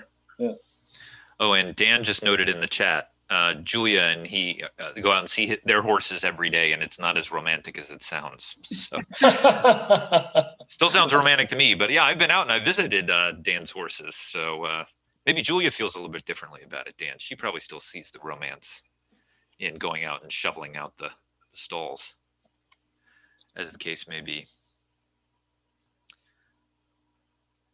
Okay. So Ethan, do you know what you're going to say for your wrap up? I was just thinking about it. I don't think I'm going to say very much. Well, people are going to be tired. I can already say it's been a 2-day marathon, but yeah. It's interesting. We've covered so many different topics. It's difficult to find the through line to all of it. So I don't envy you your task. Well, you said synthesize. Got to figure out what that even means. But make a couple of comments, a couple of observations. Sounds good. Ethan, you're very good at picturing the future, so feel free to look forward instead of back. I think it really struck me as very profound today when we heard from leadership from the Indian government that they're rolling out through all their ministries ODR, and I just thought, right, professor sitting in his office named Ethan Katch in the 1990s had a vision, and look what's happening in the world. And while Massachusetts have some courts that are closed, some courts are open because they have their mind open to ODR and they're putting their priorities there. So it's exciting. So feel free I try to say this once. I try to say this. I try to say this once every few months. Colin was involved with ODR as much as I was in the mid-90s. That's not true. Yes. I love that very much, Ethan. I will take credit for that. But you were writing about law and the information technology transformation of law a decade before I ever thought about that topic. So, and you were at the NCTDR conference in 1996 when I was still in the Peace Corps. So, it's true that 97, 98, 99, I started to bother you. I was an annoying grad student, hey, let's have lunch. Hey, let's talk. But you were definitely thinking No, about you were a friend of Janet Rifkin's. That's right. I knew Janet more than I knew you. That's true. Yeah. But then we used to have lunch. We lived Colin lived in the next town from us. That's right. So, over in Natick. Oh, in Natick. Huh. I lived in Natick and Ethan was in Needham. So we would meet at the Not Your Average Joe's in downtown Needham. It's out of business. It is? Oh, that's too bad. I like that place. Yeah. All right. Well, Sheldon has arrived, but he disappeared again. So how about I start introducing him? Maybe that'll bring him back to the camera. Ah, there he is. Hi, Sheldon. Oh, you're on mute, my friend. I be here? Great. I just wasn't sure I was interrupting something. No.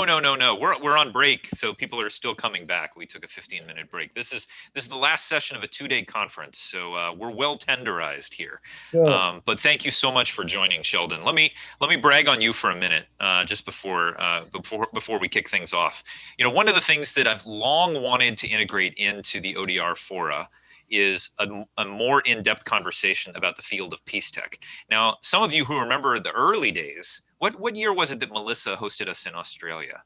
Was that 2003? It was one of the first after Geneva. And many of you will remember Sanjana, Hatatua, who was very active in the ODR field back then, coming from Sri Lanka. He had a lot of firsthand experience with Peace Tech because he, you know, Sri Lanka was in a very difficult situation, and he, as a journalist, was sort of playing a somewhat dangerous role in terms of that conflict. But I think Sanjana did an excellent job surfacing what I think we talked about at the time as Peace Tech. Now, I met Sheldon. Gosh, Sheldon, I can't even remember how many years ago it was, but I think it was before Sheldon started the Peace Tech Lab as part of the United States Institute of Peace. Sheldon has had an incredible career. I'm going to resist the temptation to have him pick up his laptop and show all the photos of him all over the world in international conflict zones and meeting with political leaders. He made documentaries with the BBC for years. He worked at Search for Common Ground. He is definitely a Renaissance man and had an amazing life experience. But he's someone who understands the power of media and understands the power of technology. And the United States Institute of Peace, I'm not sure if everyone knows about USIP, that is actually funded by the federal government. And it actually has a giant headquarters on the Mall in Washington, D.C., right across the street from the State Department. And it's a very influential think tank for peace building, and it brings in stakeholders from all of the different constituencies within the federal government. So it's not just former diplomats and people from USAID. There's also people there from the Pentagon. There's people there from the NSA. There's people there from the CIA. So it's an amazing institution. That said, as a government institution, it has its own bureaucracies, it has its own inefficiencies. And Sheldon, working within USIP and running their technology and media program, had the vision of saying, look, if we're going to be able to move at the pace of technology, we're going to need to have a separate organization that's not as hidebound as these federal agencies. So it was a long journey, but Sheldon convinced USIP to spin off this new nonprofit called the Peace Tech Lab. And actually, he secured a building on what they call Navy Hill, I think, which is right behind the USIP headquarters, which is exclusively for the work of the Peace Tech Lab. And Sheldon has, not only did he create this vision, he's the CEO of the Peace Tech Lab.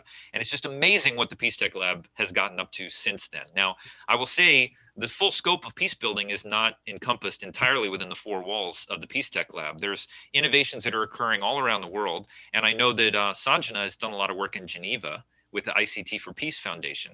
But other governments as well have invested in peace tech. I think Sweden and the Scandinavian countries are doing interesting things. There's a group of young people that I think largely came out of MIT that are convening an annual conference. There's hackathons. But I think that Sheldon and his work at the Peace Tech Lab definitely are leading this movement. I think Sheldon has had the biggest vision for the creation of a new industry, the peace tech industry. Now, Sheldon, this conference is largely based around the publication of the second edition of a book called ODR Theory and Practice. And I know I shared my chapter for that book with you. It is about the synergies between ODR and peace tech, and about how the two fields have kind of grown in parallel. But as I said, there's not been much dialogue between the two. I fundamentally think that what's happening in peace tech and what's happening in ODR is the same core activity. It's the application of technology towards trying to help people resolve their disputes in a peaceful way, whether or not that's a debt dispute in a small claims court, or a dispute at eBay, or an ethnic conflict in Myanmar, or something else. I think it's a matter of scale. But the core challenge, I think, is of a piece. And in this chapter, I draw a lot of parallels between the growth. But I think it is very interesting and important for those of us in the ODR field to have a greater understanding of what's happening on the peace tech side of the field. Because in a sense, there are many lessons being learned over there that we can benefit from, and vice versa. So that's why I invited Sheldon to come and give a presentation. I don't know, Sheldon, I want to turn it over to you so you can show your deck. And I could brag on you for another 15 minutes, but I just want to thank you so much for joining us, and I'm really interested to see where the conversation leads us. Well, Colin, thank you. I just wish my mom were here. She would have loved that introduction. She might have even believed you. No, I've heard all of the awards that you've won, so I know I actually was pretty mild in terms of how good it could have gotten. So I'm not going to talk about the times when you're hanging out with Sting and Ricky Martin. That's a separate question. No, that's a separate issue. But no, seriously, thank you. And it is a real pleasure and an honor to be here with you all. At the end of your 2 long days.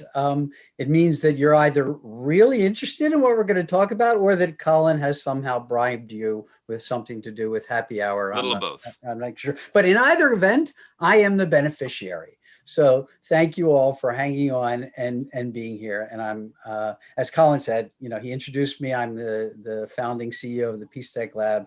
We spun out from USIP about 7 years ago. And our mission, simply put, is to amplify the power of tech to save lives above its power that we see all the time for harm and hatred. And how we do this is also blindingly simple. We work with courageous peace builders around the world. So people who are already fighting corruption, they're preventing hate crimes, they're defending human rights, they're countering gender violence, or they're struggling to tackle food and water insecurity that comes with climate change. We help these extraordinary individuals, organizations do more, better, faster with tech, because that's what tech does, right? Tech is a force multiplier. And I like to really try to keep it pretty simple. Our tagline is, we put the right tools in the right hands to build peace, which, let me just give you a little bit of context. It really grew out of my own experience. As Colin said, I've been doing this work since the Mesozoic era. And in the 90s, I was working in Africa shortly after the Rwandan genocide, where radio had been used to incite mass killing. As you know, 800,000 people died, mostly Tutsis that had been killed by Hutus.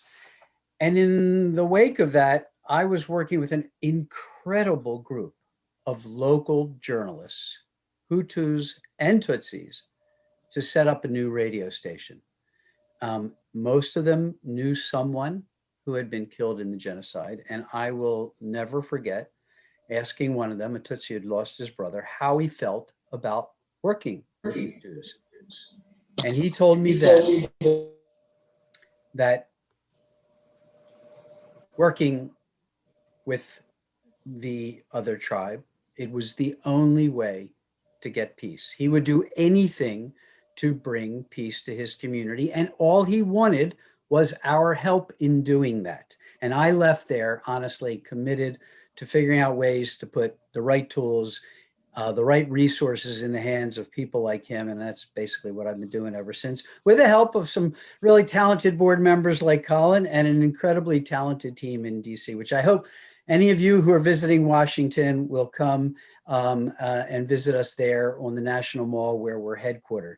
But I want to hasten to add, because I know this is an international gathering here, we also have a lab in Kenya, and we have an affiliate in the Netherlands. So both cases, we're really experimenting with different lab models. The one in the Netherlands is actually more of a franchise where we provide some of our IP and they fund their activities entirely on their own, and we collaborate on projects. So I just wanted to put out there, if anybody is interested in starting a Peace Tech Lab in your community, please get in touch with me. My email address will be right up there at the very end. All right, Colin asked me to give an overview of Peace Tech, and I always think the best way to make the concept come alive is by telling you about the programs that we're doing. But let me hasten to say first, he wanted me to speak for like a half an hour. If there's anything I've learned in these Zoom days, it is to keep these presentations short. So I've got no intention of talking at you very long. I'd rather stimulate your thinking, and hopefully we can have some good Q&A. Is that okay, Colin? Hope that's okay. Thumbs up. Good, good. Because if you said it wasn't, I have no backup plan. So as I said earlier, we work with local community leaders, activists, change agents to give them technology, tools, strategies, and training that'll enable them to do more, better, faster in tackling the drivers of violence in their communities. And as a practical matter, that means that in 2021, we have the following programs underway. Colin, am I able to share screen? You made me. I did. I made you co-host. Good. Okay.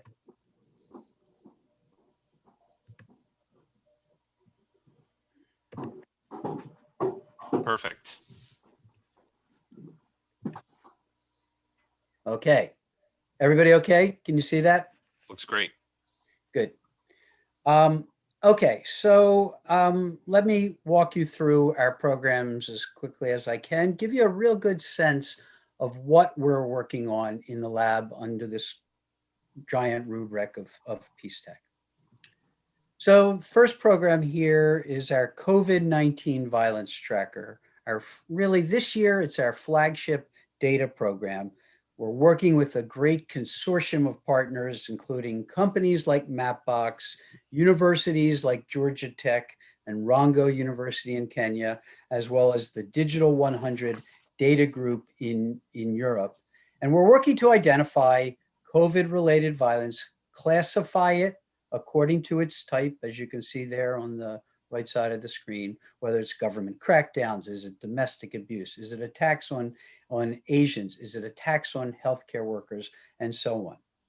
Now, this is really emblematic of our focus on data. At the lab, we have been thinking about, talking about, working on data for early warning of violence since day one. So much progress, as you all know, so much progress has been made in data tools from, AI to machine learning, natural language processing. At the same time, as we have for the first time ever, real-time access to data about human sentiment, the DNA of conflict, the data that we can get from social media. So in our view, we finally actually have within our reach significantly better data-driven opportunities for violence prevention. And the tracker here is designed to isolate COVID-related violence and to understand that phenomena. But by doing so, we're really trying to learn a great deal about how to isolate other drivers of violence, such as scarcity caused by climate change or election-related violence or gender-based violence and so on. So that's a really big focus of our efforts, is really understanding data science and its ability to provide earlier warning for earlier action.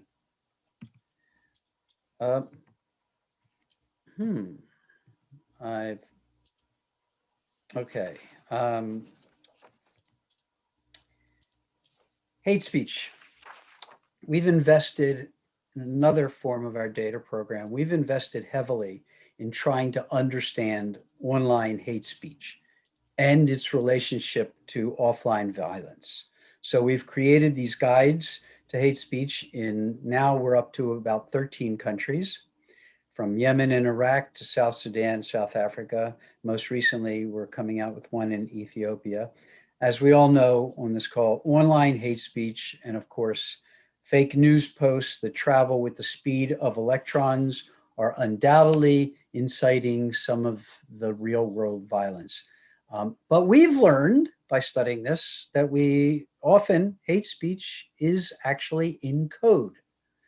We know the social media companies with the most sophisticated AI and other tools are always struggling to keep up with the hate speech language.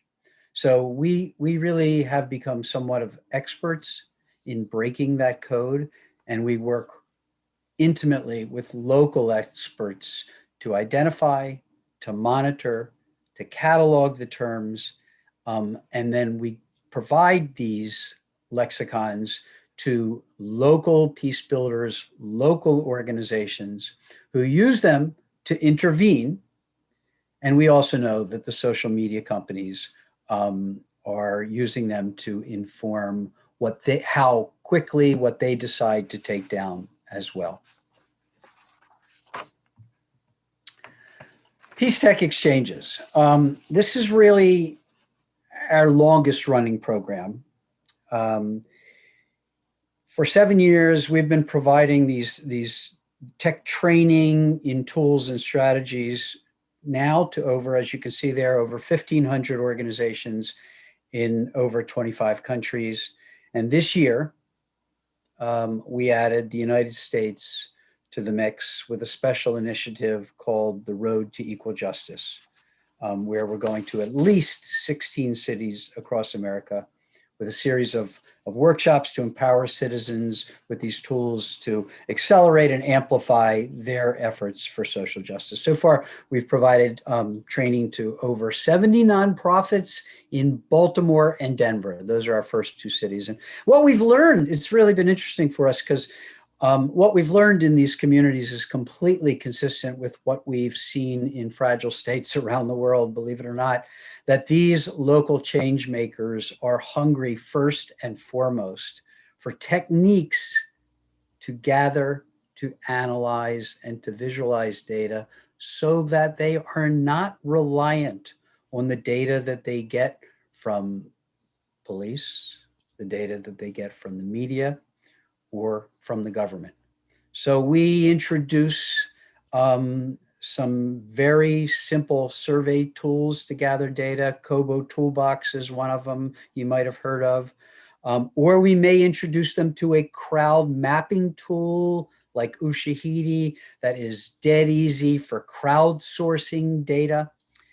In Iraq, again, to make it clear what we're doing here, in Iraq, we helped organizations that were already working to tackle corruption. We helped them with some really simple tools like Ushahidi to map, for the first time, attacks on journalists. Because if you're going to tackle corruption, you have to have a functioning media sector. In Kenya, we helped groups to use the same tool to prevent election violence by crowdsourcing reports of gang activities on election day and sending out interrupters who we'd partnered with to intervene before the violence. So that's our flagship program that's been going for now, honestly, almost 8 years. Which brings me to the fourth leg of the table, if you will, our work in peace media. For many years, we've all known behavior change communications is a very powerful tool for helping to cultivate a culture of tolerance and for helping to humanize the other. You know, it's exactly what they do in Sesame Street. Our children's television series in Iraq, made entirely, by the way, by Iraqi producers, just with our assistance. It ran for 7 years. You see it there on the top right. It ran for 4 years. It won the UNESCO Prize for Intercultural Dialogue. It was essentially a game show for teenagers, but it was so much more than that. It was the first time that many of these young people from different parts of the country ever came together to compete in mixed teams, boys and girls on these teams, Sunni and Shia on these teams. And the evaluations that we did of the kids' views towards the other, the evaluations we did before participating and after participating, the evaluations we did of the audience before they saw the series and after they saw the series, the numbers don't lie. They really did show some pretty significant changes in perceptions. Now, you know, do those changes in perception manifest 10 years later when these teenagers are adults? We also have some really compelling anecdotal evidence to suggest it does. We saw some of the kids that were in our reality television show, they really stepped up when ISIS was coming into their communities to try to be civic leaders. And this was like, 8 years later, and they had gone from being 14 years old to being 22 and 23, and they really were becoming leaders. So reaching millions of young people over a sustained period of time can be a very powerful influencer, not to mention a great source of hope in a very tough environment. And we do not underestimate the importance of hope, which is why we are in our 5th season of a radio drama we produce in South Sudan called Sawa Shabab. Again, all locally produced, but with our hope. But I mean, with our help, but it is a desperate situation in South Sudan, and we know from our surveys that how important this has been for. It's got like 90% name recognition in the country. So let me wind it up by saying those are our 4 flagship programs for the year. They really are all aimed at equipping local communities with the tech, media, and data tools that help them do more, better, faster peace building. The bottom line for us, I think it kind of brings us back to where Colin got us started. The bottom line for us is that, hey, tech disrupts everything, whether that's finding vaccines in record time or whether it's sending fake news around the world to millions of people with the push of a button. So we at the lab focus every day on figuring out how we can use tech to disrupt how we wage peace, how we can do it better. And we take this term lab in our title very seriously, which is one reason I'm so interested in your world of online dispute resolution, because I am certain we have not even begun to realize its potential in our work. So come on, Colin, help me out here. Sure. We got to get more of that. So the good news is, as you can see on this slide, right-hand side, we're not alone.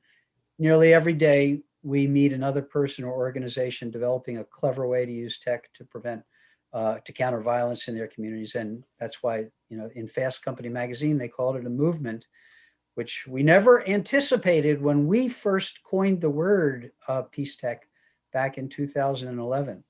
So join us, and I'll stop there, and we can talk more about it. That's great. Okay. And there's a lot of good questions. I have a bunch of questions that I want to ask you too, to kind of flesh it out, particularly some of the parallels between ODR and peace tech. But tell me more about the peace tech industry. One of the things that I think the Peace Tech Lab, one of the reasons why you chose the lab framing was because we wanted to be an incubator for entrepreneurs and innovators, not only in the US, but around the world. So talk about that aspect. When people hear nonprofit, they don't often think we're trying to create a viable commercial marketplace for these services. But tell me a little bit about your thinking along those lines. Well, one thing, if you work in this field long enough, you realize that if you ever want to do real conflict prevention, you can't rely on governments to do that. They can barely keep up with reacting to conflict. So how do you figure out how you can grow the pie, how you can have resources available to do the kinds of upfront intervention that can prevent the violence? And that's where you start thinking about the intersection between peace tech and economic development. And so one of the anchor projects we launched was how to cultivate entrepreneurship among those that were developing peace tech, some of which were nonprofits, but a lot of whom were actually for-profit startups. They didn't call themselves peace tech companies, but it's become really apparent that that's in fact what they are. So let me give you an example. Hala Systems. Hala Systems is a company that developed some great technology for tracking missiles when they were fired and sending out a warning over social, over email, over text to civilians. You have about 7 to 10 minutes before a missile lands. And they have saved thousands of lives in Syria with this technology.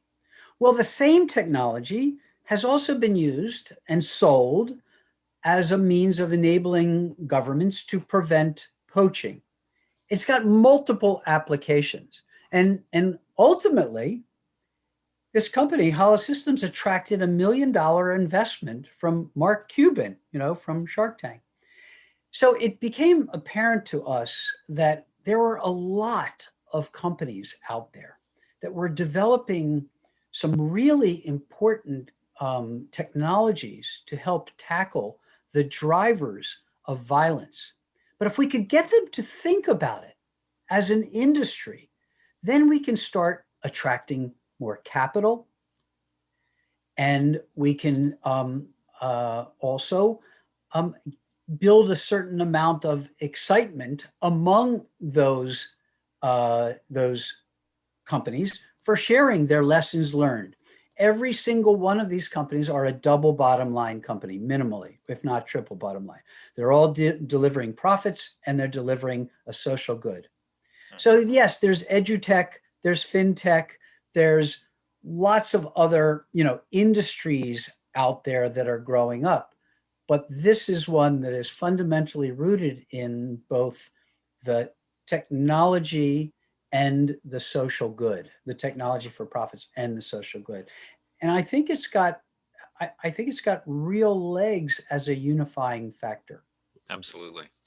Well, Sheldon, the chapter that I shared with you emphasizes the parallels between the ODR movement and the peace tech movement. I think online dispute resolution, really, when considered writ large, it's trying to use technology to help people resolve their disputes and get justice. And I think the peace tech movement is fundamentally about how do we use technology in all of its different forms to help people achieve peace. And I think one of the things that we have in the ODR field is we started out, literally the definition of ODR was the use of information and communications technology to help people resolve their disputes. And that was adequate for the first 10, 15 years. But now what we see is ODR is exploding all over the world. We see all these different ODR experiments. And now we're finding, I think, the inadequacy of that definition, because it sort of just says tech plus dispute resolution equals ODR. But now I think we're getting deeper into it. And I feel like there's sort of two pieces of ODR. One is the facilitative part of ODR, which is helping people more effectively communicate with each other and reach understanding. And the other side is the algorithmic part of ODR, which is as computers become more powerful, how can we leverage data? How can we leverage machine learning? How can we create essentially tools where machine intelligence can complement human intelligence, all with the same objective of helping people resolve their issues. Now, I see both of those components in the peace tech industry too. I think there's a lot of work that is about that facilitative side, facilitating communication, facilitating understanding. But then the other side of it is also the powerful algorithmic engine as computers become more powerful. One of the things I wanted you to talk about was ground truth. That initiative of the Peace Tech Lab, and what was the vision there, and essentially the importance of data and data collection at scale and in real time, and how that factors into peace building, but also how that also is part of the peace tech industry. Yeah. So, if I were showing that deck in 2019 or 2018, what the big data program of the year would be, it absolutely would have been Ground Truth. Sure. Which was a program that we are very, very proud of, because it was pushing this envelope of how do you leverage this extraordinary new access to data about human sentiment, real-time data from conflict zones. I mean, it's just unbelievable. When I was doing this work back in the 90s, you had no idea what was happening on the other side of Sarajevo or Bujumbura, let alone what we have today, where we can literally see real-time data from conflict zones being uploaded via cell phones and sitting in our headquarters in Washington, D.C. So again, that's part of that new data opportunity.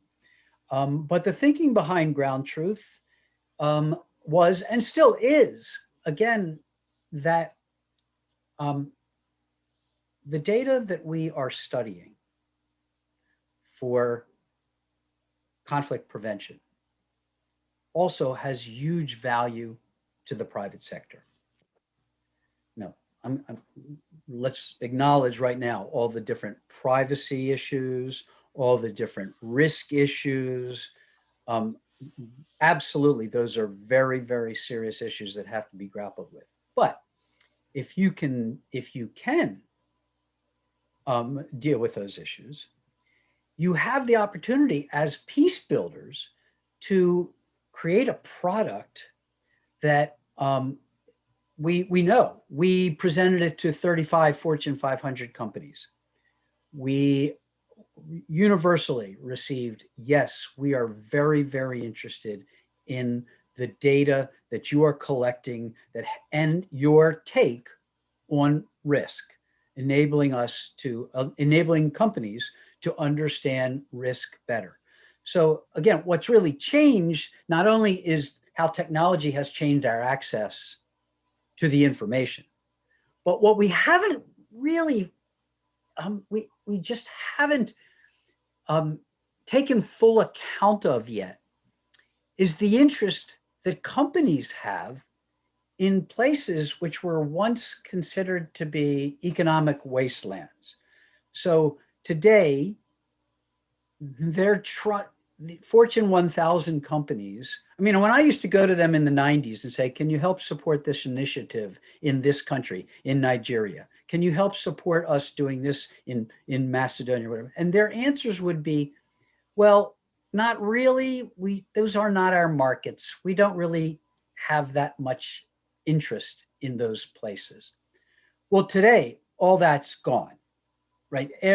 Fortune 1000, Global 3000 companies, either they're selling into the bottom billions, like the one thing I can count on when I go to Niger, the 5th poorest country on the planet, I can still count on finding Coca-Cola and Pringles.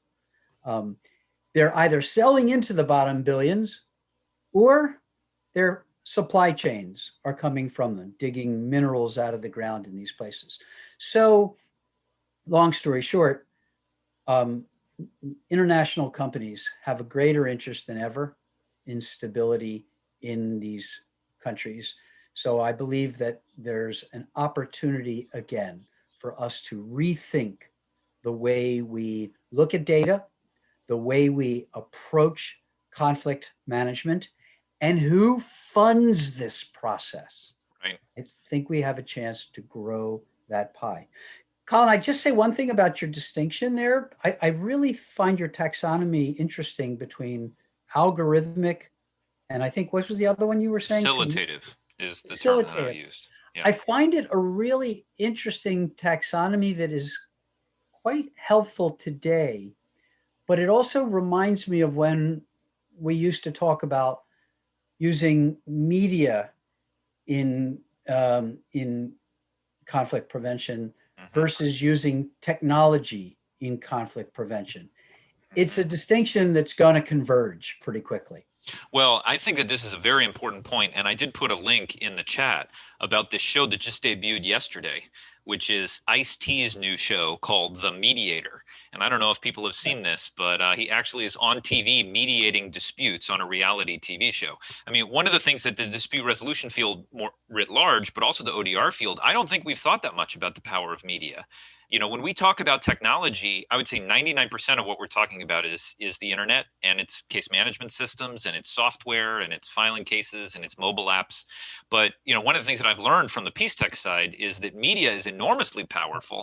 And if you want to change behavior for the long term, you've got to think about what the media strategy is. And I think that's something that the dispute resolution field has not been very effective at. But again, not to oversell what ground truth was and the importance of it, I think the Peace Tech Lab has a data hub, and that's one of the visions of the building. And there's data that the Peace Tech Lab has access to because they're connected to USIP. They're across the street from the State Department. They know people at the CIA. They know people at the NSA, but also private sources of data. All of this is pouring into this data hub in real time. And I remember the Blogs and Bullets work. I posted some of those links in the chat as well. This notion of, well, what can we do to digest blogs and Twitter posts and Facebook posts in real time, to do that sentiment analysis, to have the algorithms churning 24/7 and analyzing that and saying, because the USIP has a very sophisticated rubric for early intervention in conflicts. So if we can use this data and identify, wait a minute, something is happening in Algeria, something is happening in Myanmar, something is happening, and what can we do to do an early intervention and potentially change the dynamic to prevent conflict from breaking out? Because once violent conflict emerges, it's much harder to sort of bring things back. So I think that that's a fascinating concept. And when I talk about predictive analytics, that's relevant in the ODR side of the field. That's relevant in judiciary. That's relevant in legal tech. But I think the peace tech side of the field is far ahead of that in thinking about, let's absorb all this data and try and make sense of it. So I think that's one of the reasons why I wanted to underscore the Ground Truth project. And I do agree, if we can create a financial business case for businesses that puts a price on the value of that information, to say, hey, we can give you some early indicators that something's running off the road in Niger, and that can save you potentially tens or hundreds of millions of dollars and thousands of lives for your people who are on the ground there. I think that helps us make the business case for the investment in these tools. Because what's happening now is the people that are using technology for conflict exacerbating purposes are way ahead of the people that are using technology for conflict resolution purposes. So all of us are playing a little bit catch up because we haven't been able to price the value for the service that we're delivering in resolving these disputes and providing early intervention. So I think that's one of the very interesting parallels between what we're doing in the two fields. So I want to just talk to you for the rest of the time, Shelton, but that's too mean. And we've had a lot of great points made in the chat. So let me surface some of these. One, Ethan asked, have you done any work with Ashoka? Well, yes, we know them. We haven't actually collaborated, Ethan. I mean, really aware of just the terrific program that they have. And there's actually a couple of people who are founders of other peace building organizations that have been obviously recognized as Ashoka Fellows. So we haven't done any direct collaboration, but I do a lot of collaborating with Ashoka Fellows. Mm-hmm. And in fact, Colin, our vice chairman of our board, Bernard Amadei, who is the founder of Engineers Without Borders, he is an Ashoka Fellow as well. Yeah, and the chairman of the board of the Peace Tech Lab, Nick D'Onofrio, is the inventor of Watson. So, I mean, he's an amazing, super connected guy. He's a legend. Legend. But Engineers Without Borders is an incredible organization. Bernard's done amazing things with that. Yeah. So what about Neve Shalom or Waham al-Salam in Israel, Oasis of Peace? Have you heard anything of them? Do you know any of the work? I know both Chuck and Claire were speaking about them. I don't know if Chuck or Claire, you want to provide a little more detail on what they do. Maybe they'll do so in the chat. Let me keep going here. Claire asked, how does the Peace Tech Lab decide who and what to work with? And Leah, connected to that, Leah asked a question, because Leah's done a lot of work in Northern Ireland. She said, lasting peace also needs to include some groups that are furthest apart, including those engaged in violence. And does the Peace Tech Lab ever work with members of those groups, either publicly or privately? So. Oh, Claire, why don't you provide a little more clarity around your question, and we'll let Sheldon respond. Sure. So just a quick bit of background on Neve Shalom. So they work with youth on the border of Israel and Palestine, and they run a camp there. And their whole purpose is to help children from different cultures to begin to respect the values of a different culture. And they have created just some of the most beautiful standards for working together, as well as different types of media that are just fascinating to look at. So yes, I think they'd be a great organization to spend some more time with. But the background on my question about how in the world do you decide who to work with is mainly I'm trying to understand. I'm sure there must be so many people that would like to work with you. So what standards have you set up for making that decision about where are you going to invest your time? Well, Claire, I really, really honor that question because, I mean, there is such a connection between, organizations like Neve Shalom, who I'm familiar with. We're living in a world of 1,000 flowers blooming. There's so many organizations out there doing terrific work. And when you ask how we decide, I'd be the first one to admit we've been deciding in a very opportunistic fashion. Now, and by that I mean, I have to pay the staff to make sure I have to pay the rent for this magnificent building and so forth. So a lot of our determination criteria has to do with how, if there's funding, who the funder is, and so forth. But that's not going to get us to where we need to go. That is not going to get us to strategic conflict prevention. Like, we will never be able to act on those signals that we're getting from the data if we don't figure out, again, how do we grow that pie? And what my goal for 2021, Colin's going to hear this at the next board meeting, my goal for 2021 and 2022 is to actually create the agility fund that allows us to intervene.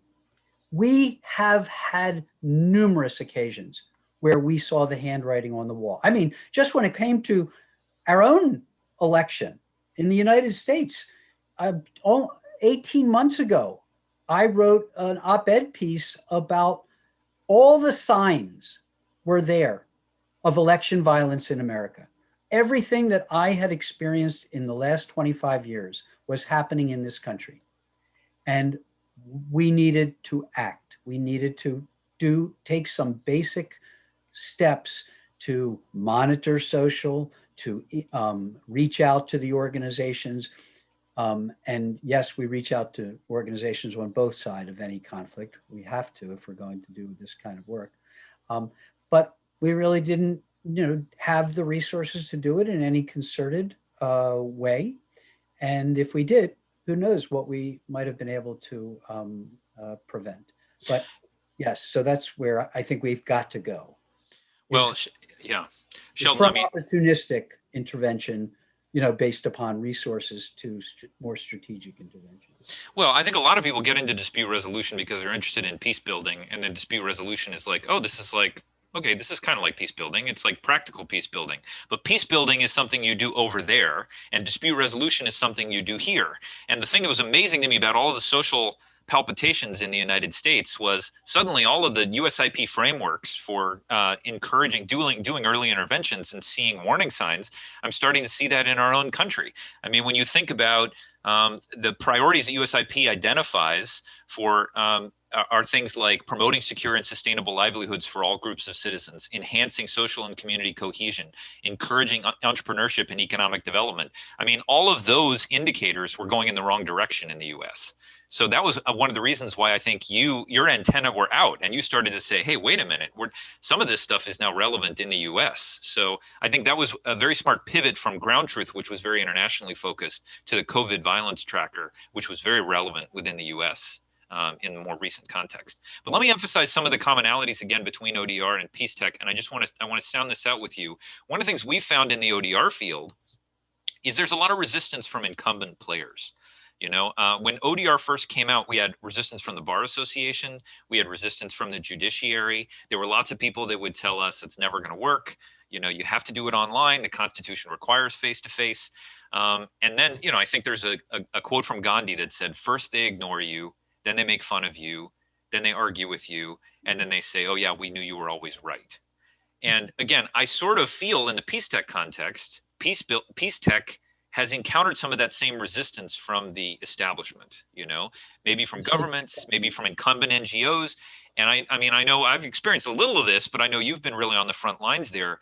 Do you sense that same resistance, and how has COVID-19 knocked down some of those barriers? I don't think it's as much a function factor of COVID-19 as it is, when you were describing the Gandhi quote there, Colin, man, I was just hearing, or I was reliving my years of working with technology companies, which, that actually was kind of the genesis of the lab. When I was at USIP, technology companies were like, stay away. We're not interested in talking to government entities. We're not interested in getting anywhere near Washington. So,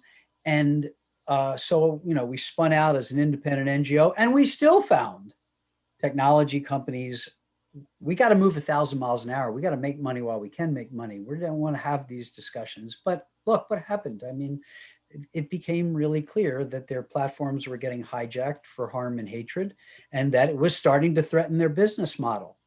And so I do think now we have their ear.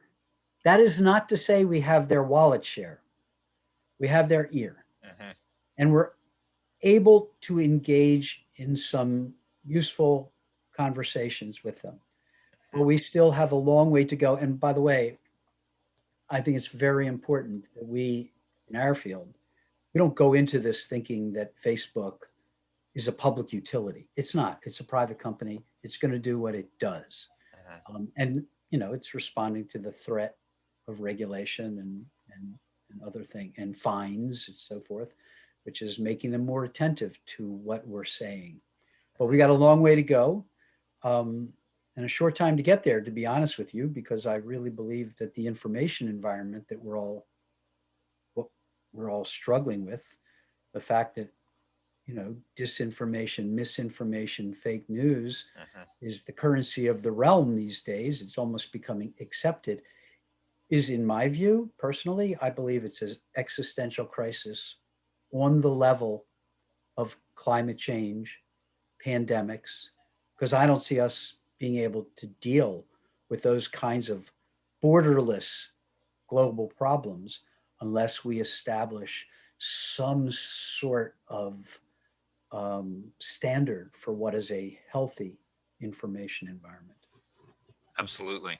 Yeah, I mean, there was an editorial, I think in the New York Times today, talking about how can we improve, you know, the ability of people, countries around the world to distinguish fake news from real news. You know, how can we create, you know, positions within government that are established to combat some of this, because I think it's a growing problem. It absolutely is. Another challenge we have in the online dispute resolution space is quantifying and measuring the benefits that our initiatives deliver, and trying to figure out what are the KPIs that can indicate we intended to have this beneficial impact, we had the beneficial impact, and even putting a dollar value on that. And I think in peace tech, this is even more of a pronounced challenge. You know, how is it that the peace tech sector thinks about measuring impact and then representing that impact to people so that they can get sort of an ROI or a cost benefit analysis for the investments they make in the space? Yeah, so it's a really important question, obviously, because, you know, I sit in front of funders. Sometimes it's the Department of Defense, for example. A good example. You sit in front of the DoD and you're asking for $100,000 to do X, Y, or Z. And they're looking at me and saying, sure, can you tell me how you're going to measure your impact on peace building in Niger with this $100,000 grant we're giving you to do X, Y, or Z? And I look at them and I go, well, I will tell you how I'm going to measure my impact on peace after you tell me how the $8 trillion, how did you measure the impact of the $8 trillion you spent in Afghanistan and Iraq on peace building? Help, you know, it's almost ridiculous because the dollars are so small that we're spending in the peace building space. Sure. That said, I'm a big believer in measuring. You've already heard me pounding on the table about data. We have to, because a dollar spent on what I'm doing on the media sector, or a dollar spent on, enabling communities with tech tools, could have been a dollar spent on something else. So we have to be able to evaluate carefully. And I think we can. I know we can. I mean, it's not easy, but I can practically draw a straight line in several countries between technology expenditures on elections and dramatic reductions in violence around those elections. We've absolutely focused our attention on how to create early warning for election day violence, and it has succeeded. And there are other places where we can do the same, but I will also be the first one to admit that when it comes to measuring impact, it is not only challenging, but it is, because you're trying to say, well, how do you parse your intervention in a complex social dynamic from all the other factors that are going on that helped to make election day peaceful? It's a challenge, but I also believe we don't really, we haven't invested the kinds of resources that are actually needed to get at state-of-the-art, randomized control testing when it comes to peace building initiatives and other things. Well, I remember when we were talking with Lynn Wells a few years ago, we were talking about the US government was trying to combat, I don't remember, it was either Al-Qaeda or ISIS or something in Syria. And one of the things that they did was they flooded it with cell phones. Like they just started giving away cell phones to people. And these weren't fancy iPhones. These were like old Nokias. But, and then they started to say, well, how can we use these cell phones to promote civil society? Like what would be a way? It's almost like they gave out the technology and then they tried to, well, what can we do with the technology now that we've given it out? Another challenge that we've had a lot in the ODR field when we talk to legal service bureaus and courts is the digital divide. And people say, look, if you're using technology to build a new justice system, well, you're just building a technology for rich people. You're just building a justice system for rich people because they're the only ones that have technology. Now, I think the mobile revolution has changed a lot of that. And if you look at places like Kenya with M-Pesa and things like that, it's amazing what people can do, even with the old Nokia phones. Like you don't need a fancy whatever iPhone X in order to get value out of the technology. But this is still a remaining concern in the US. And when we present to legal service bureaus, they're reluctant to put any of their resources into technology because they feel like it's going to exacerbate the have and have not problem. Now, you talked about the bottom billion. There's still, we talk about the unjustice in the world. Richard Susskind said it's more than 50% of people in the world don't have access to a functioning justice system. So the same thing can be true in some of these peace building efforts. I know India and China are now giving out cheap tablets to students because they don't want to pay for the textbooks. So some of the transforming economies, I think they're crossing that divide. But when I think about Eritrea, it's still where it was 30 years ago. The vast majority of kids have never gotten their hands on an electric device, and they probably won't. So how is this happening in the peace tech space? I mean, is there a lot of talk about the digital divide and finding ways to cross that chasm? What's the current state of the art? Yeah, no, I mean, I think you really described the situation already pretty clearly. I mean, we are very, very aware in places where we work that there is network issues, there's hardware issues, and so forth. But you know what, Colin? What I've learned over the years is the real danger is when we seem to believe that, oh, those places don't have the tech. They can't participate. And I'm, in the cities, you go and you're stunned if you compare the data on technology penetration with what I'm seeing firsthand with my own eyes. Honestly, there's a ginormous disconnect. Right. So I think the data is pretty rotten around this, and I do think it. But I also recognize when especially this year, we're trying to do virtual trainings for the first time. We always went out and trained in person in every country. Mm-hmm. And now this year we were in lockdown and we started to do virtual trainings. And of course, in some places we couldn't do it. We couldn't do the trainings we were slated to do this year in Uzbekistan and elsewhere. It just wouldn't happen. Absolutely.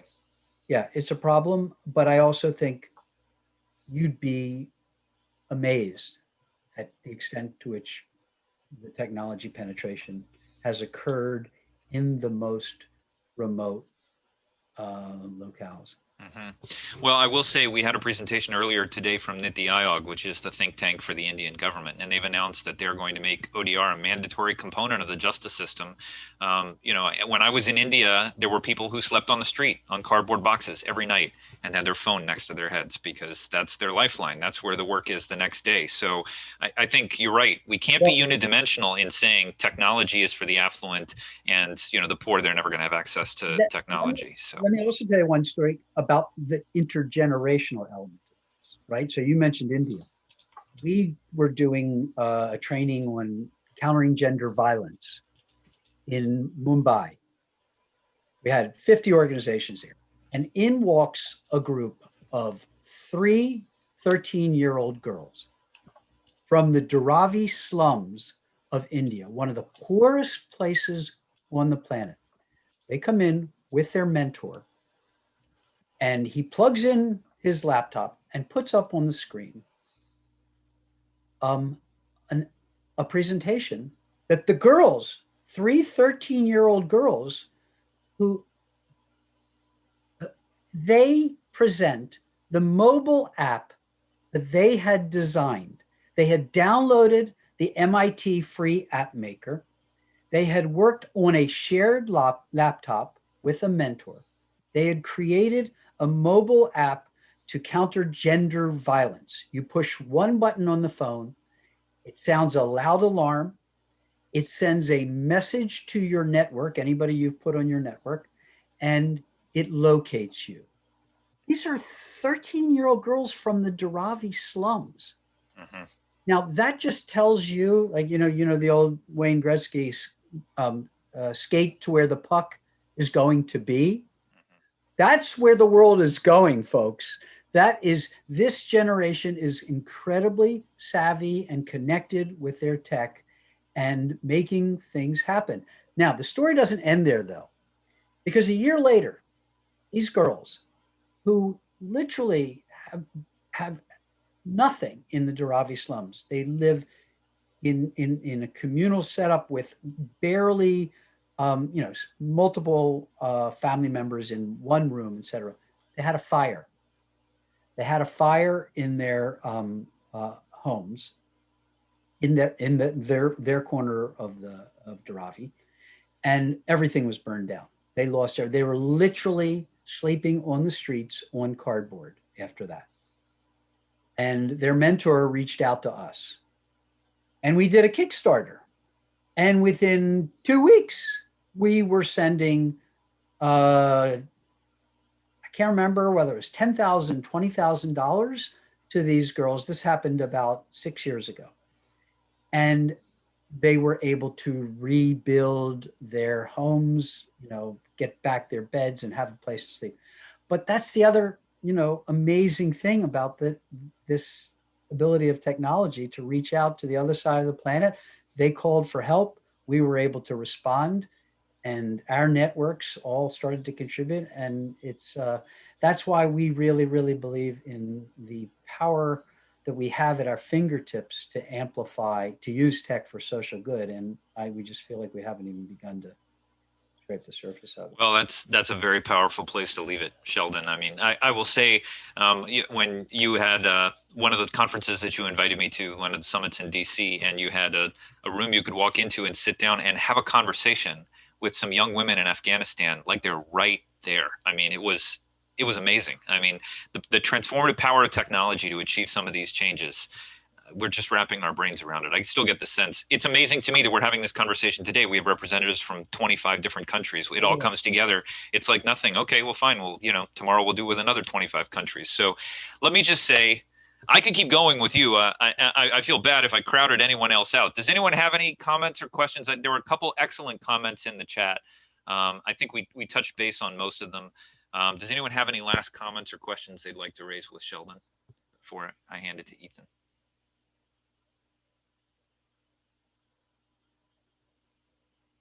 Graham, do you have something you wanted to say? Yeah, I fear, Sheldon, I've just got one question. It might be that the answer is, weren't you listening to my talk? Well, apologize, but I wasn't. And I've just got back in late. I've been in and out all day. But just very interested in see. I get the organization and what you're involved in. I just wondered if you were aware of another organization called Mediators Beyond Borders International, which I've joined. You do. That was what I wanted to say, because they get a lot of funding through Rotary International and a lot of their peace conflict projects. Yeah. I have given a talk to them, and I think there's another one coming up. But you work with them, you know of them. Good. I think I actually introduced the CEO of MBB to Sheldon, and they had a wonderful conversation because they've got a lot of friends in common. Exactly. Yeah. Great organization. Good. Yeah. I just wanted to, in case you hadn't wanted to make the link, that was all. All right. Well, with that, let me just say, Sheldon, thank you so much. You've provided the anchor session for our conference, and I think that I'm eager for this to plant some seeds that we continue to water between our two fields, because I think there's a lot of powerful collaborations here. But we have a lot to learn from each other, and I really, really appreciate you taking the time and sharing the latest and greatest. Such a pleasure, Colin. Thank you. Okay. Thank you. A round of applause for Sheldon, please. Everyone. Thanks all. Bye-bye. Okay, take care, Sheldon. Have a good night. All right, and with that, let me hand it back to our esteemed leader here to wrap us up. So Ethan, the floor is yours. Okay, well, that really, for me, I think Colin was the highlight of the meeting. Got something wrong here. It may be equal to the Indian proposals and plans, which is rather astonishing to me. But let me remind you of a few things, and then I'm supposed to synthesize the conference. I have only one idea, and I thought, why dilute it with 2 or 3 lesser ideas? But first, a couple of reminders. One is the online dispute resolution theory and practice book will be out in 2 months, maybe. And there is, I'm sure on the ODR.info website, you can find the discount price of it and order it. Let me remind you as well, we have at least 10, maybe more, pre-recorded videos. I've listened to 1 or 2, they're rather astonishing. Plus, we've got the whole conference recorded, which reminds me that I owe an enormous debt of gratitude, particularly to Colin, almost equally to Leah and Jan. But Colin has been our master of ceremonies. Colin has been our tech support. Colin has been has been the person who really made all this happen. So, and Colin was our producer, and the pre-recorded videos, all the recordings wouldn't have happened if he hadn't been able to do that for us. Well, I'm going to step in and say you've overstated my role significantly there. And I think Leah was the real thought leader behind all of this. This was her vision. And Jan led, obviously, the dispute systems design. There's enough love to go around. But thank you for your kind words. I'll take them as intended.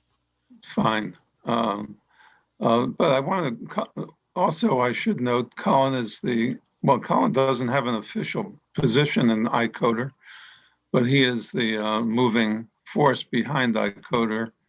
And one of the things I told myself to remember was to mention the International Journal of Online Dispute Resolution. If any of you have any articles that you think might be appropriate for that, please contact me. But I mention it because one of the benefits of joining iCoder is that you get a free subscription to the International Journal. Lastly, please remember the meeting in Dublin a year from this, less than a year away. And if you keep looking at the ODR.info website, you'll see reminders of whether we're hopeful or of having it then or changing it. Lastly, I and some others have looked at Wikipedia, the Wikipedia entry for online dispute resolution. It's horribly out of date and a poor introduction to the field. So if any of you would like to help with re-editing that or building something new, I'd welcome that collaboration. Now, the only idea I had, the one idea was that we've covered a lot of ground, but we haven't talked very much about dispute prevention. And Sheldon focused on the use of data for dispute prevention.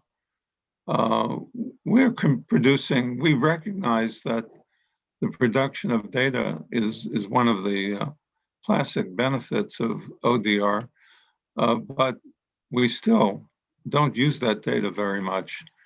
And one could think about the presentation about AI, where part of the goal is to collect and make use of data. One can think about smart contracts, which I think one of the principal rationales for smart contracts is to prevent disputes. So I'd like the community to focus more on prevention, and I recognize that the possible problem is that our field is online dispute resolution. So any talk about prevention, which I have, there's stuff in our book, Digital Justice, about prevention, but it doesn't go very far. I think the reason it doesn't go very far is that traditionally our field has been about resolution more than prevention. I don't know how to respond to that, but it's the one thought that's been on my mind for the last 2 days. In any event, this was a great conference. Nothing, don't mean to suggest at all that our face-to-face meetings aren't equally good. They have other benefits. But an online conference isn't simply a physical conference moved online, just as ODR is not simply an online version of ADR, offline ADR. In any event, Colin, maybe I'll give you the last word since you deserve the last word. No, I don't need, I'm not going to take the last word. Leah, you get the last word. Well, I want to thank everyone for participating, for spending yesterday and today with us. I see someone said it's their first forum. Very welcome. And for those who are attending for the 20th forum, we're glad you've stayed in for the long haul. You can see there's a lot of work left to do. There's a lot of brilliant ideas that are flourishing, and we look forward to seeing you at the next gathering. So thank you. And thank you to Ethan, Colin, and Jan who worked with me to make it happen. Thank you, Leah. Thank you, everyone.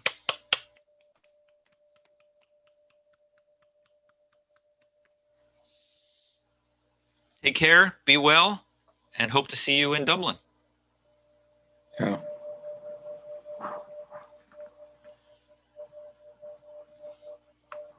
Thanks, Ethan. Thanks, Leah. Bye, Colin. Bye, Thanks, everyone. Jan. Thanks, Bye, Leah. everyone. Thanks, Ethan. Thank you, everyone. Thanks. Great show, Colin. Great show, Leah. Thanks a lot. Bye-bye. Bye, Eduardo. Good to see you. Thanks for joining. You too. Thank you. We'll see you Thursday. Oh, yeah, that's right. We've got the iCoder member meeting on Thursday. So we'll have a presentation from RDO. So I'll see you then. Thanks, Jeff. Hopefully see you there, Rick. All right. Take care, everyone. Have a good night.